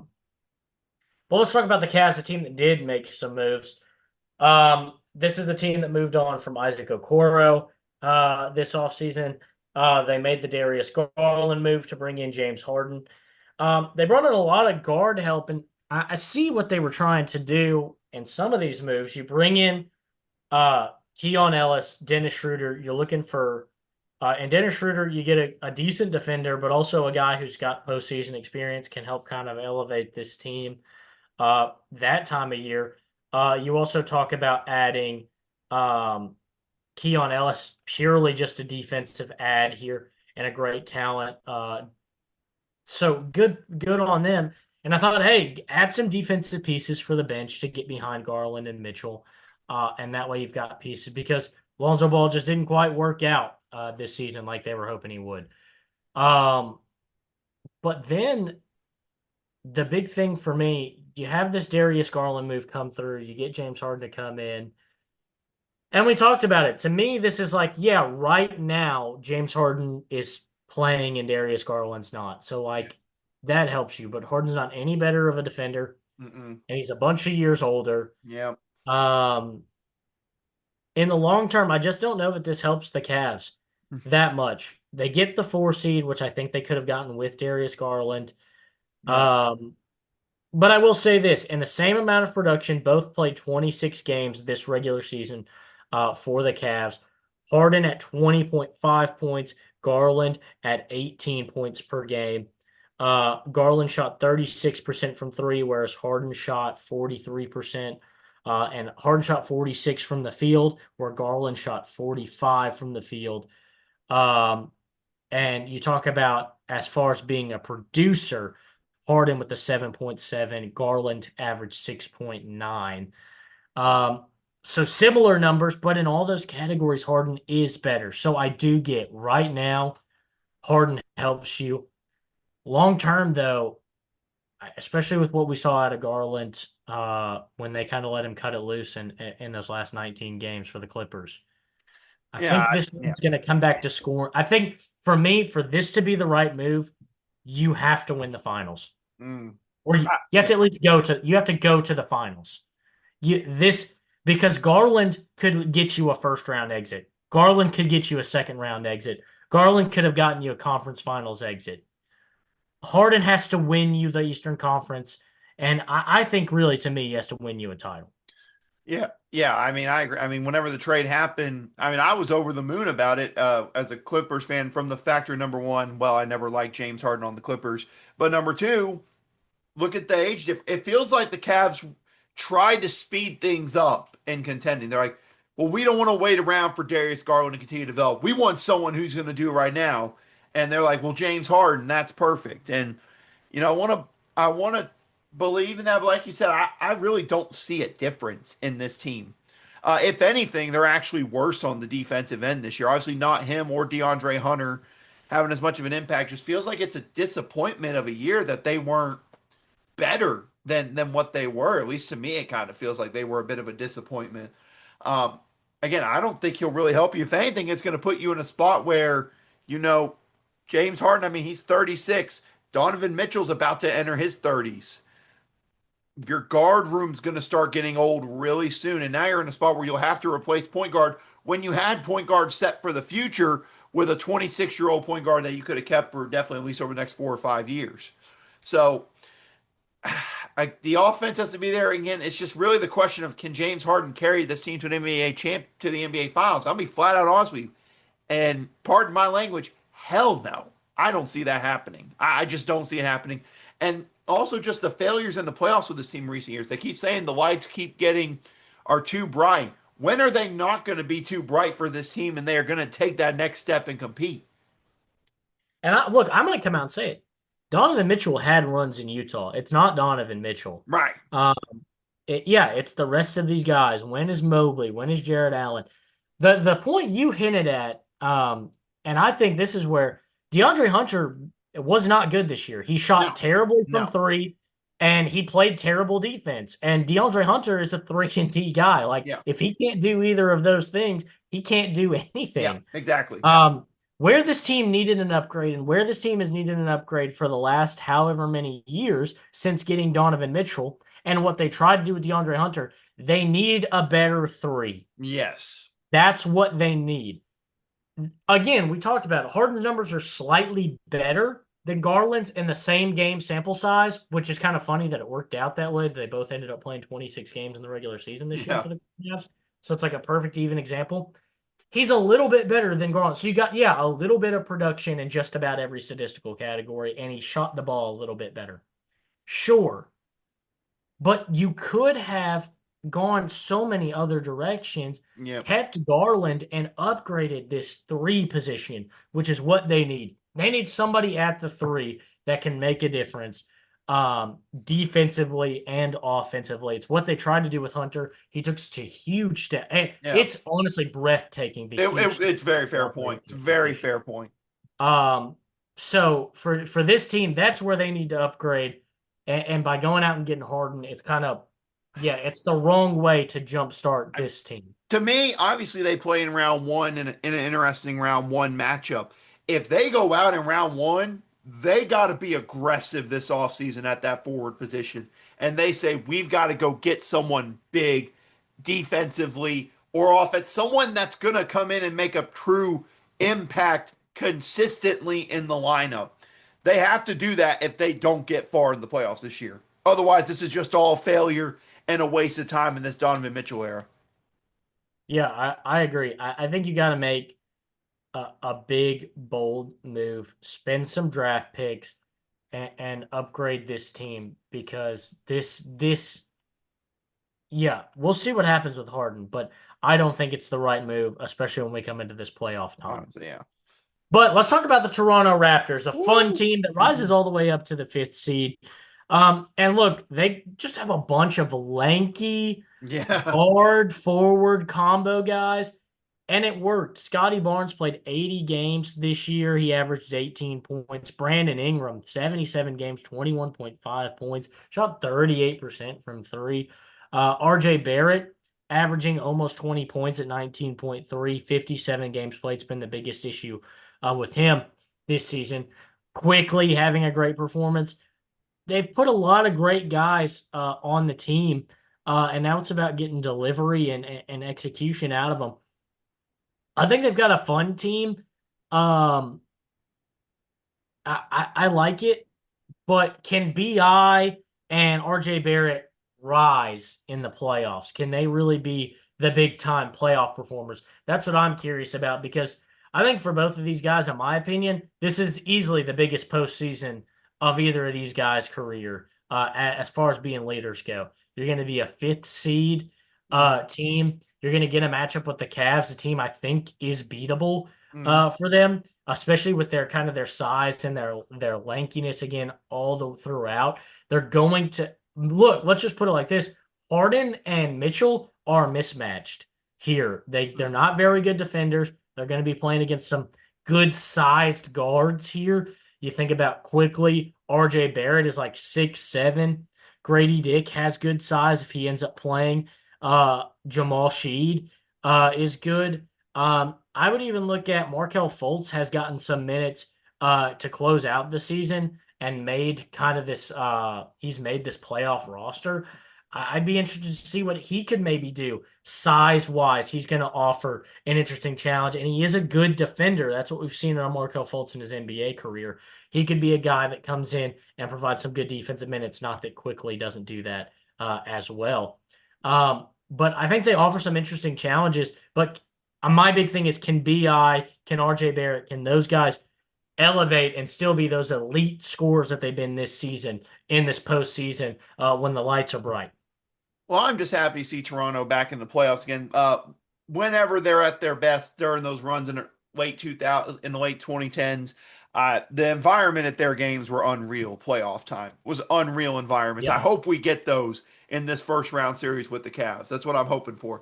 Like I said, I remember last year when they made the deal to acquire these guys and get Brandon Ingram, Scotty Barnes, RJ Barrett all together, and they just never got healthy and obviously didn't get to play. So the expectation was there coming into the season.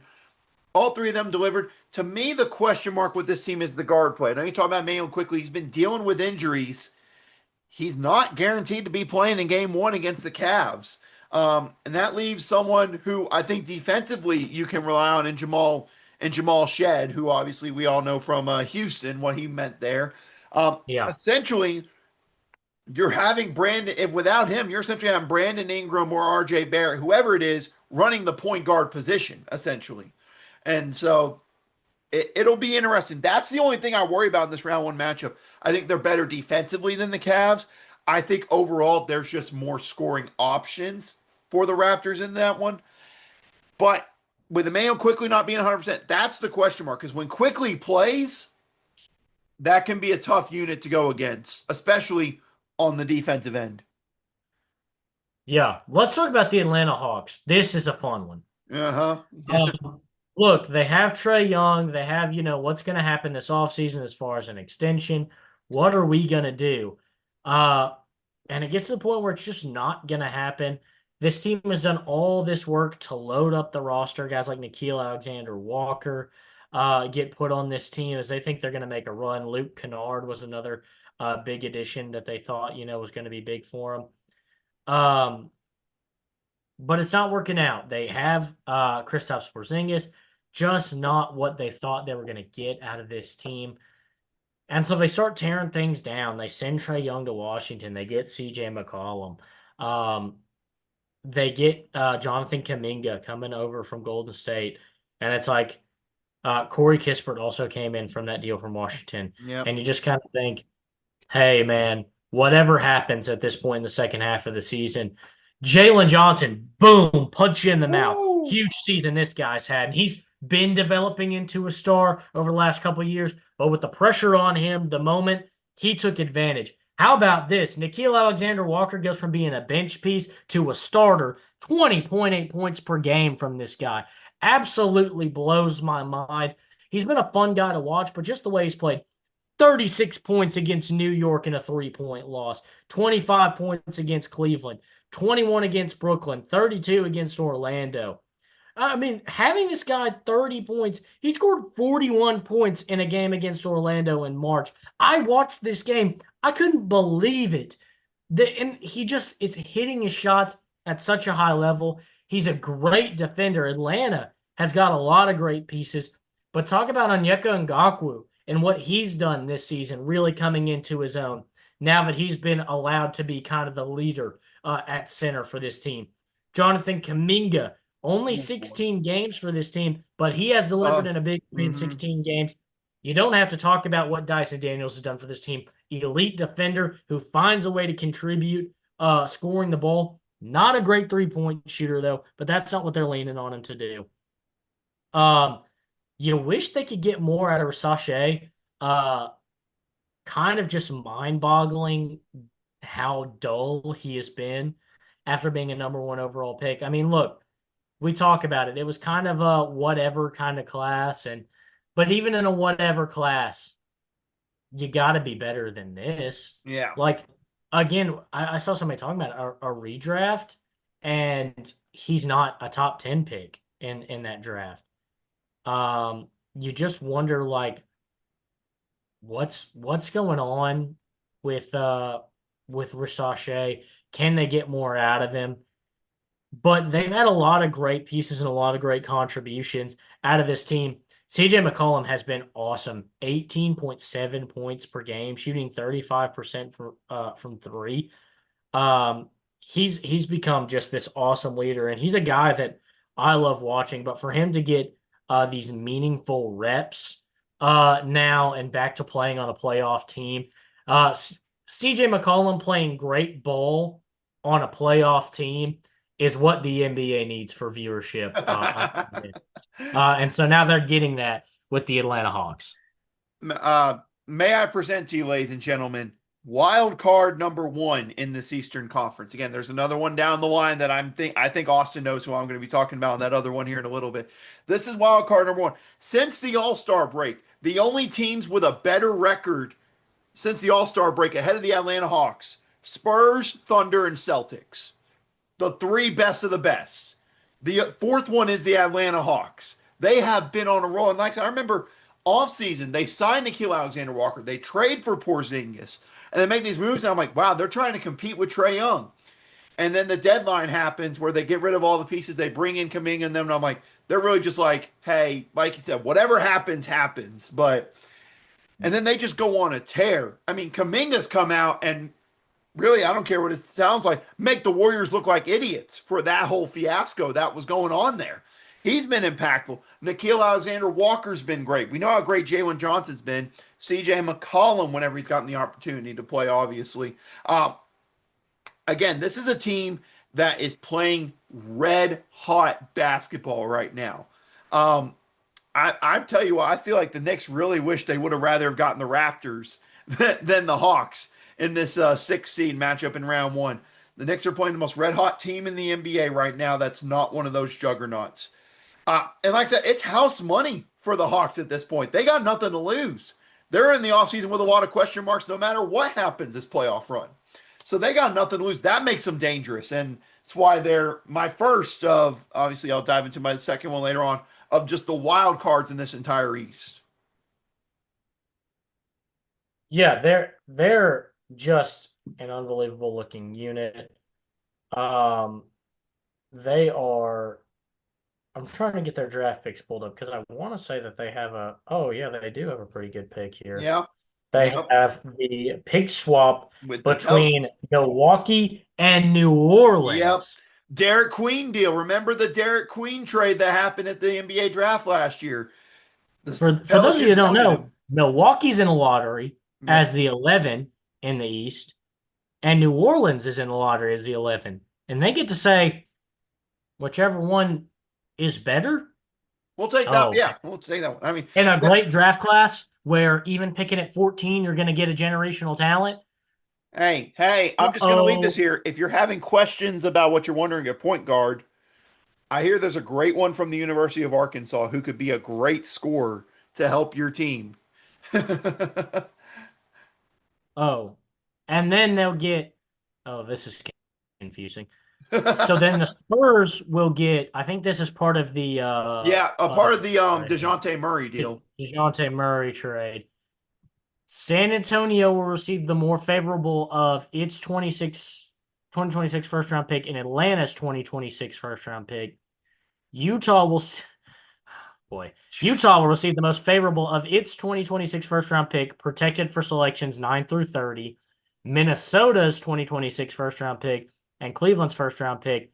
Minnesota will receive the least favorable of its picks, and Utah pick, if conveyable. Yeah. Um, so Atlanta. So what did all that have to do with Atlanta? Yeah, I got no idea. I tell you what, Atlanta just I look forward to. We'll probably end up first time doing an NBA mock draft. I imagine in a little bit with how good this freshman class is going to be. yeah. I mean, it's going Yeah, to be I great. feel a lot more confident than I did last year coming into this draft, knowing Same. where it's going to be. Yeah, having a better feel for the NBA draft, and um, so yeah, we will absolutely be having an NBA draft episode. But let's talk about coming in as our first play-in team, the 7 seed in the East. That is the Philadelphia 76ers. And look, on paper, look at this great production. You've got 28.3 out of Maxey, 26.9 out of Embiid, 17.3 out of Paul George, 16 points out of EJ Edgecombe, 14 from Kelly Oubre, 13.4 from Quentin Grimes. I mean, on paper, it's like, wow, those first six, that's great. 38 games from Joel Embiid, 37 games from Paul George, 50 games from Kelly Oubre. Uh, that's not great for a lot of that. And sure, these guys are going to be, we think, ready to go for playoff time. But still, Embiid's fragile. We know that. It's going to be tough to consistently rely on him. Paul George is doing drugs. That's not good. Yeah. I mean, I mean, that's not it's a fair helpful way. to have right now. I mean, he got suspended for 40 something games. You can't have this. I mean, seriously, that's not good to have going on the team. So Maxey Edgecombe you can rely on. Everybody else is kind of a question mark. And to go on top of that, say you get the 7 or the 8, you're going to be playing the Pistons or the Celtics. Good luck. Mm-mm. Um, I think they've got great pieces, but I think we're at the point now where we're getting into the era of Maxey's good, Edgecombe's good. This team is still a contender. Ship off Joel Embiid and start building around those two. Austin, you have been screaming what I have been screaming for like the past 2, 3 years. Ever since Maxey became a star, I'm like, for the love of God, trade Embiid and build around Maxey. I've been begging them to do that, mainly because I hate Joel Embiid, but also because Tyrese Maxey's really good. And shocker, Joel Embiid has appendix surgery right before playoffs. Joel Embiid, questionable for a playoff run. It's a tale as old as frickin' time, I swear. Uh, I will say I loved VJ Edgecombe. He was one of my favorite picks in the NBA draft last year. He was so good for them as a rookie. It's Maxey and Edgecombe, and then honestly, Embiid's probably out. Who's your starting center? 32-year-old Andre Drummond at this point in his career? I don't know. I mean, you're gonna have to rely on Maxey and Edgecombe in the play-in if you even want to make the playoffs at all, because there's a certain team in the 9-10 matchup that everyone's talking about. And so if you want to even get into the playoff, let alone get the 7 or 8 seed, Maxey and Edgecombe have to be insane because Embiid, I don't think is going to play in this play-in. Yeah, it'd be a surprise if he did. But let's talk about the Orlando Magic, who they're going to have to clash with in that first game. And kind of took a big swing to go all in uh, on this season. And it hasn't exactly paid off, but it didn't help. Franz Wagner gets hurt early in the season. He has to Yep. miss some time. But he's back now, ready to go, had a good average. Desmond Bane's been there. He struggled to start the season, but now he's kind of picking up his pace. Anthony Black really emerging for this team, being what they thought he was going to be. Jalen Suggs has had a decent season. To me, the big thing for this team has been Paulo Banchero's been good, but there are just some games this season where he can't shoot. And his 3 ball has not been good No. this season. No, it is not. 30% from 3, only 84 makes to 275 attempts. He's a great player and he's a good leader, but it feels like in the moment, the light is bright. It's leaning on Paulo Banchero to make something happen. And right now, he just doesn't feel like the consistent option. He's a great player. but can he get a little bit more efficient here in the postseason? I mean, I think that's the big question. I mean, honestly, when they made the trade for Bain, I had high expectations for them this year. The offense is, I mean, Bain's come in and been productive, but has the offense really gotten better this year? No, Yeah. it unfortunately has not. The defense, as great as it always is, the defense has been great. But the offense not getting any better with the Bain thing has me very concerned for what the future can be because they have to get more offensive production if they want to compete in this Eastern Conference and compete for in the playoffs at all. The offensive production has to get better, pure and simple. That's what's going to determine how far they go. Defense will give them a chance against anybody, but if you're not having a reliable offense down the stretch, I mean, you could go out in a 4-0 sweep and all four games are close because of your defense. I mean, it really could play out like that.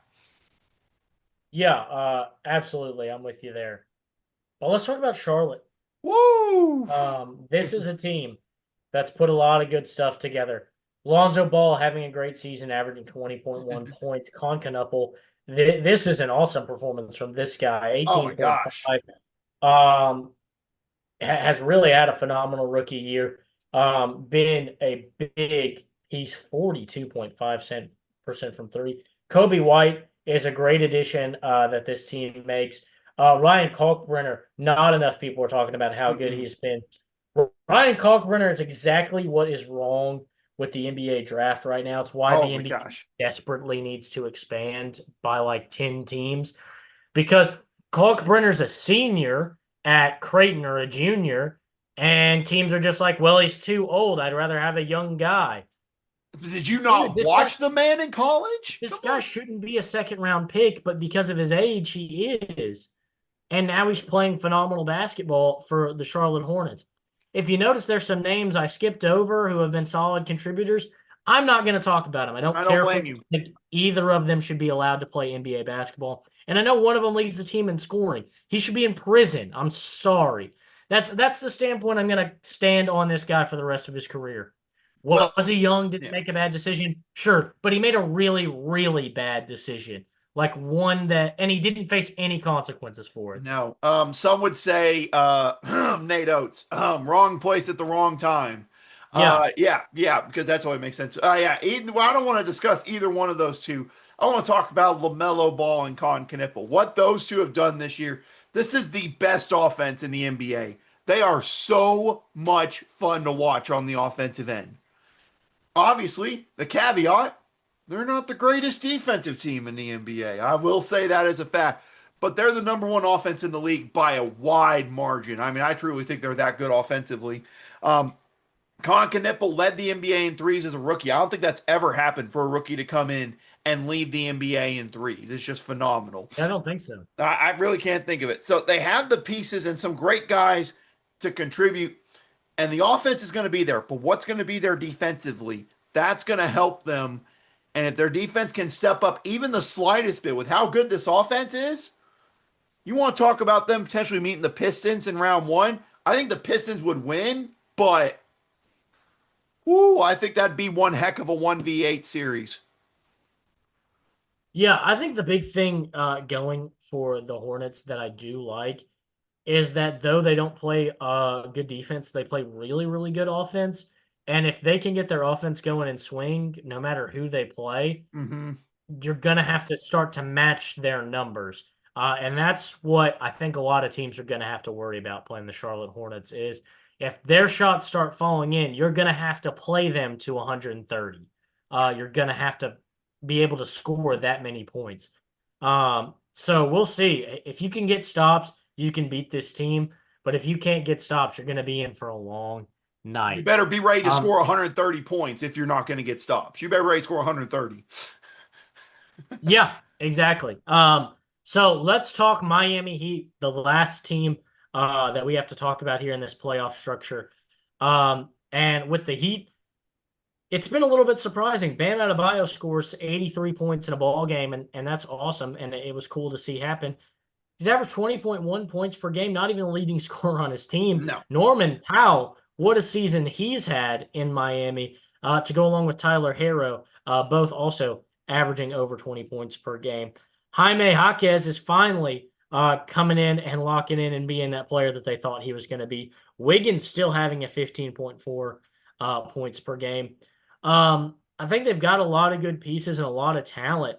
My biggest question is Tyler Harrow's missed a lot of time, and Mhm. this offense is pretty Tyler Harrow centric. So can he be available? Can he be at 100% for this postseason run? Bam's had some good games. Obviously, can his consistency on the offensive end? He's the face of this team. And so they need Bam at his best. And there have been a lot of games this season where he hasn't been at his best. Can the top two guys, Harrow and Adebayo, rise to the occasion? I think this team could be in for some shockers if they can get the best out of their top two guys. I will just say this: Hornets Heat play-in game. Bet the over, ladies and gentlemen. I don't care how high the number is. Bet the over. It's weird for the Heat. In recent years, it's been defense. This year, it was way more on the offensive end. The offensive production was so much better for them this season, and so that leaves the question: the defense is kind of taking a step back. But like I said, here's the thing though with this matchup against the Hornets. They're probably two teams I think are evenly not two great defensive teams. It really comes down to which defense can get the stops at the end. And I would probably, end of the day, if you think about it from that much, you would lean Miami usually in that matchup. But again, I'm telling you, with how offensive centric they've been this year, I have my questions. And they have just a bunch of just random guys. I'm gonna be honest with you, just feels like a random team. And Andrew Wiggins, Norman Yeah. Powell, Bam scored 83. Jaime Jaquez finally turning a corner. That could be something that maybe could help them in the game against the Hornets. Can Jaime Jaquez take over off the bench like he's been doing this year?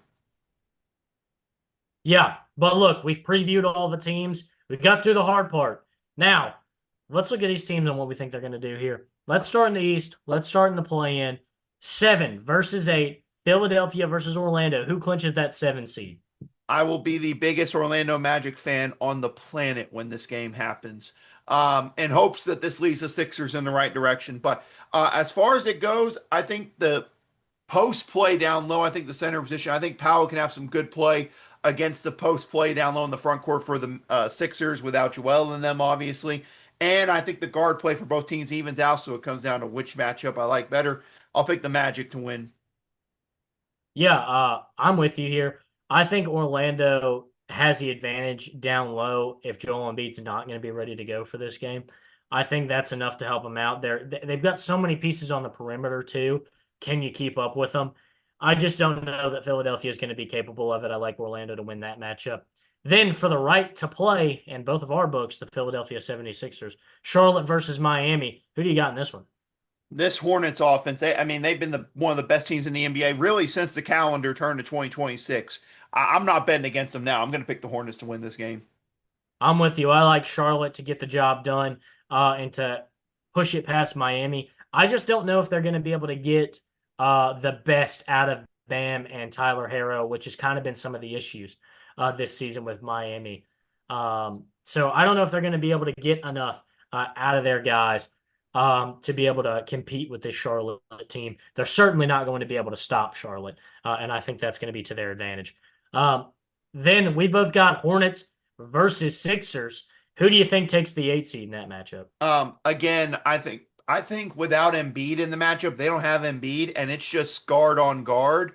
And maybe you rely on some of the other forwards. Again, I think they have advantages to the other team the Sixers are playing. I'm going to pick the Hornets to beat the Sixers. If Embiid's not playing this playing, I don't see the Sixers making the playoffs, just bar none. I completely agree with you, and that's why I'm going to take Charlotte to win this game. I just don't know that Philly is going to have the firepower or be able to match them down low. I think Drummond has had a good year, but now Drummond's going to have to play 35 minutes in two Exactly. games, and there's not a lot of help behind him. I just don't know if that bodes well for Philly, so I'll take Charlotte. So we both got Orlando at 7, Charlotte at 8 in the Eastern Conference. This West is going to Um, be interesting, though. I look forward to seeing what you got in the West playing. Yeah, and let's start 7 versus 8. We've got Phoenix versus Portland. Who takes the 7 seed? Well, pure and simple. I think kind of what we talked about there. I think the questions down low for Phoenix going against Donovan Clean, who's been a double machine. I like the Portland Trailblazers to win against the Suns. Suns are a great team, but I think it's just a bad matchup for them there. Yeah, I think size could be an issue, but I think they've got a little bit more to lean on. I think, kind of like I talked about, I don't know that Shaden Sharp and Deni Ajava are going to be able to have like a huge performance in this game. I'm not saying they're going to be bad, but I Right. think I Yep. could see the lights maybe being a little bit too bright, the moment being a little bit too much. Okay, Devin Jared Booker's been Allen. there. Okay. Um, Devin Booker's been there. He's done that. He's been to an NBA Finals. Even if Jalen Green isn't quite ready to go in the postseason here, I think Devin Booker's going to have a big game and push this team into the 7 seed. But then we've got the 9 versus 10, Golden State versus LA. Who has the right to move on and uh, play for that 8 seed? Again, just better team. Clippers are the better team. I'm going to pick them. Just pure and simple, better team. No doubt about it. Kawhi Leonard goes for 40 in this game. I'll be betting it. You should too. Just kidding. Don't take my advice. Hey, Um, DraftKings or FanDuel, we're waiting on our I know we're sponsorship. we're waiting on the sponsorship because yeah, I could use the help there. But yeah, I think Kawhi Leonard goes for 40 in this game. I think he has a big game. Curry could maybe keep a minute, but I think Kawhi's been too much this season. I think there's a little too much going on for the Clippers for Golden State's liking. So then that puts it Clippers versus Phoenix for you, Clippers versus Portland for me. Who takes the 8 seed? I mean, I'm going to be honest with you. Whoever loses between the Trailblazers and the Suns is, I think they're losing to the Clippers. Whoever it is, I just think the Clippers are playing such good basketball right now. And if it comes down to again in the clutch, I'm going to rely on Kawhi Leonard over either guy for either one of those teams, whoever it is. So really, that Trailblazer Suns matchup is more important than people think. But I'm going to take the Clippers to get that 8 seed. Yeah, I agree with you. I think winning, not just winning to be the 7 seed, but for the right to not have to play the Clippers right now, I think is what's more important. I'm with you there. So I like the Clippers over Portland in my particular scenario here, but I'm with you. I think Clippers are going to take that 8 seed no matter who they have to match up against. But let's stay in the Western Conference now. Let's break down these first round matchups. In the 1 seed, Oklahoma City Thunder versus who we both picked to be the LA Clippers. How many games and who's going to win for you here? I want to be biased and pick the Clippers, but I do think the Thunder are the better overall team. I'll root. I do think the Clippers can get a game or two on them. So I'll go Thunder in 6. I think it'll be a kind of a battle in the series, but they're the better overall team. Yeah, I'm right with you there. I think it's Clippers in 6. I think specifically you get 2 in OKC. Then I think the Clippers are going to get 2 in LA, and then Thunder come back to OKC, get a big win, and then they're able to take it away. It'll be a In lot tougher than the 8 seed matchup the Thunder had last year. This is a much tougher 8 seed. Agreed. I like OKC in 6 as well. Then that moves us on to San Antonio versus, in your book, Portland, in my book, Phoenix. What happens here? Who wins and how many games? I'm not going to lie. Whoever it is, I've got the Spurs winning in 5 games. We'll do a gentleman's sweep. Portland or Yeah. Phoenix, whoever it is, they can get one game, but it's a gentleman's sweep. Spurs easily.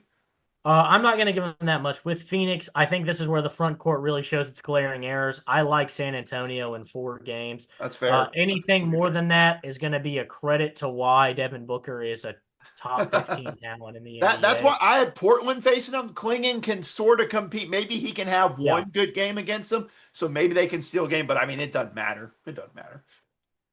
Yeah, I think it's going to be tough to stop San Antonio.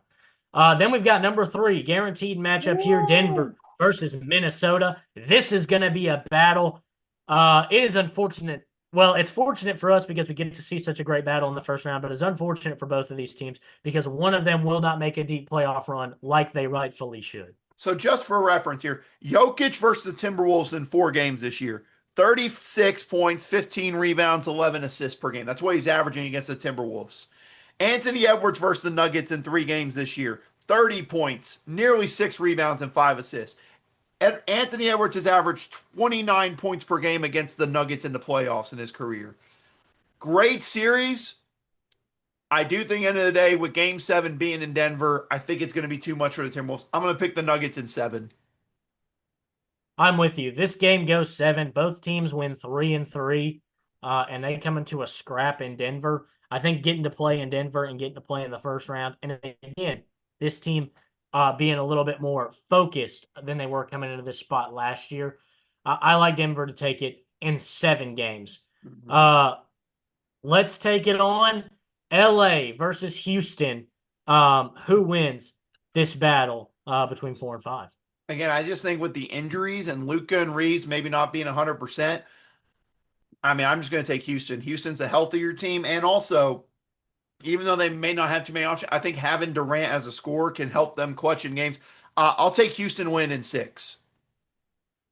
I think if it really is like they say, and Luca and Reeves at no point in the series can go, which is again what reports are saying right now, is it looks like second round for both of these guys. Well, look, who's going to stop Shepard and Thompson and all that? Who's going to match? Even if you can't stop them, who's going to match them in points? I think LeBron versus KD is going to be a fun matchup, but KD's got the healthy supporting cast. KD's got his guys on the floor, and I think that's the difference. I like Houston in 5 games. All right. All right. Now, let's pick our Western Conference Finals matchup and who you think is going to go to the NBA Finals. Give me your Western Conference Finals. Give me how many games they're going to win in, and give me your Magic Johnson Western Conference Finals MVP. Yeah, I look forward to this. And obviously, when we, pick the East first round and the conference finals, they're going to be great. It's top, like I said at the start, it's top heavy to me. It's no question. I think Denver gives them a fight in the second round. I don't see a world where it's not Thunder and Spurs in the Western Conference Finals if everyone stays healthy for each side. And end of the day, I think the Thunder can slow them down for a bit, but not the whole way. I'm picking the Spurs to beat the Thunder in the Western Conference Finals in 6 games. And I mean, I'm just going to be honest with you. He's been so amazing all year. I have to. It's Wembanyama for the Magic Johnson most valuable player, pure and simple. Look, I like this matchup, and I like the Spurs, and I think they can be a force. But in the second round, I like Denver with That's everything that's going right completely for them fair. to move on. And I think obviously I'm with you. I think they're going to play OKC. I like Denver over OKC. Look, head on straight. This team beats OKC last year. It's a great series.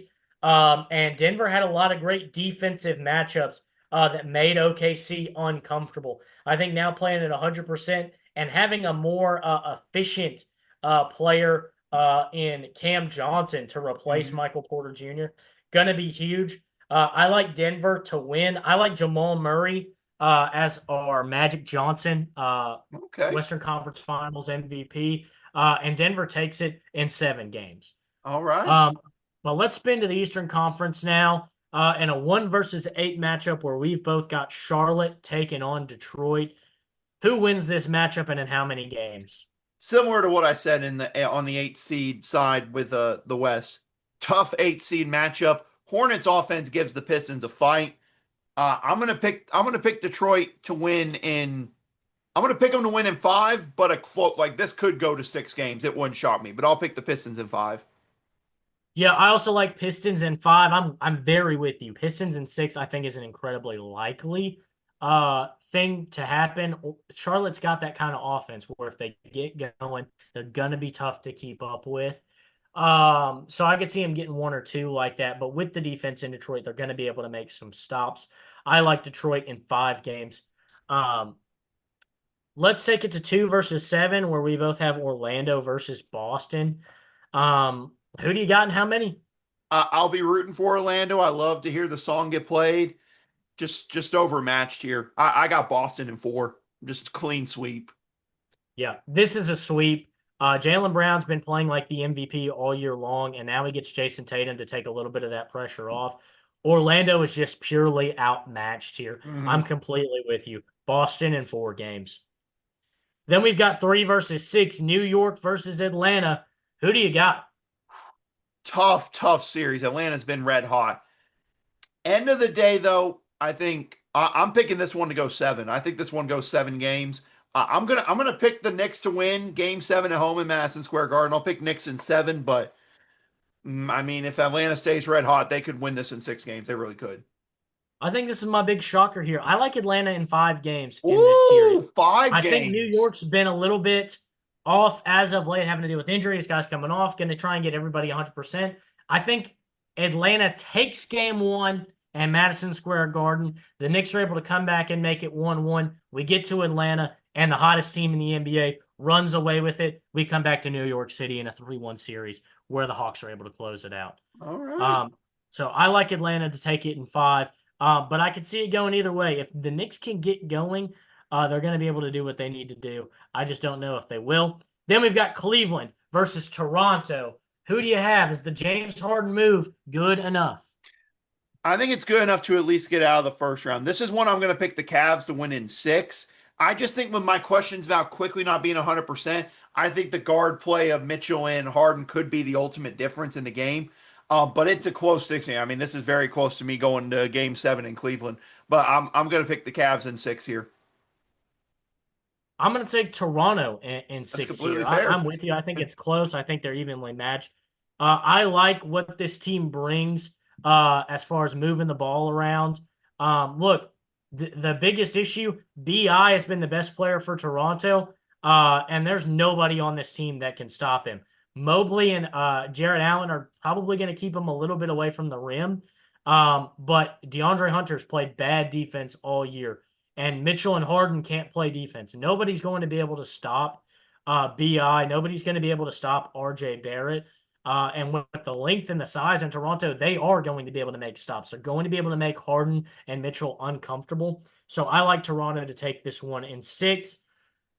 But tell me your Eastern Conference Finals. Tell me how many games. Tell me who brings home that Larry Bird Eastern Conference Finals MVP award and faces off against the San Antonio Spurs in the NBA Finals. Similar to what I said in the West, it's so top heavy this year. No disrespect to teams 3 through 10. Boston and Detroit just seem destined to face off. I'm praying for like 1987 Eastern Conference Finals level classic here. End of the day, though, I think Detroit's defense good, but I think Boston's just the better overall team. I'm going to pick Boston to beat Detroit in 6 games in my Eastern Conference Finals, and I'm trying to think. I want to go. You know what? Screw it. Derek White. Derek White's your Larry Bird. Eastern Conference most valuable MVP. I'm going to go with I think if I had New York winning in the first round, I might have them upsetting well, actually no. No, yeah, never mind. Yeah. I wouldn't have them upsetting Boston Celtics. I was thinking they were going to match against Detroit. I think if I had Cleveland winning, I might be able to have them push past Detroit for the experience factor.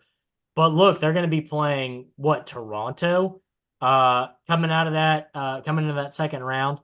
I don't think there's enough in Toronto to be able to match up with them that way. I like Detroit versus Boston. So I'm with you in that front, and I like Boston in 5 games. I think Detroit's good. I think this is where that lack of experience could maybe get to you here. This is a deep run for a lot of guys with not that much experience. Boston's been here. They've been to 2 NBA Finals with Tatum and Brown. They won one of them. And I like Jason Tatum to get that Larry Bird Eastern Conference Finals MVP. I thought about spicing it up, but I think Jason Tatum's going to be a huge difference maker coming back from that injury. So we've both got Celtics, but I've got them squaring off against the Nuggets. You've got them against the Spurs. What does your NBA Finals look like, and who's your NBA Finals MVP? So I have Spurs Celtics, which I think would be a great series here. I'm not going to lie to you. In a, guess you could say, resetting year for Boston, that center factor down there, I think, would be a major mismatch if they did face off. I'm going to pick the Spurs. As crazy it is, if this sets up the way it is, I'm going to pick Victor Wembanyama and the Spurs to win the NBA title.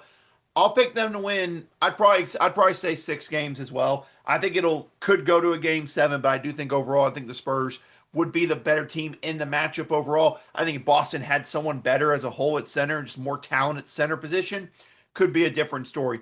But yeah, Spurs in 6, and who should I pick for Finals MVP?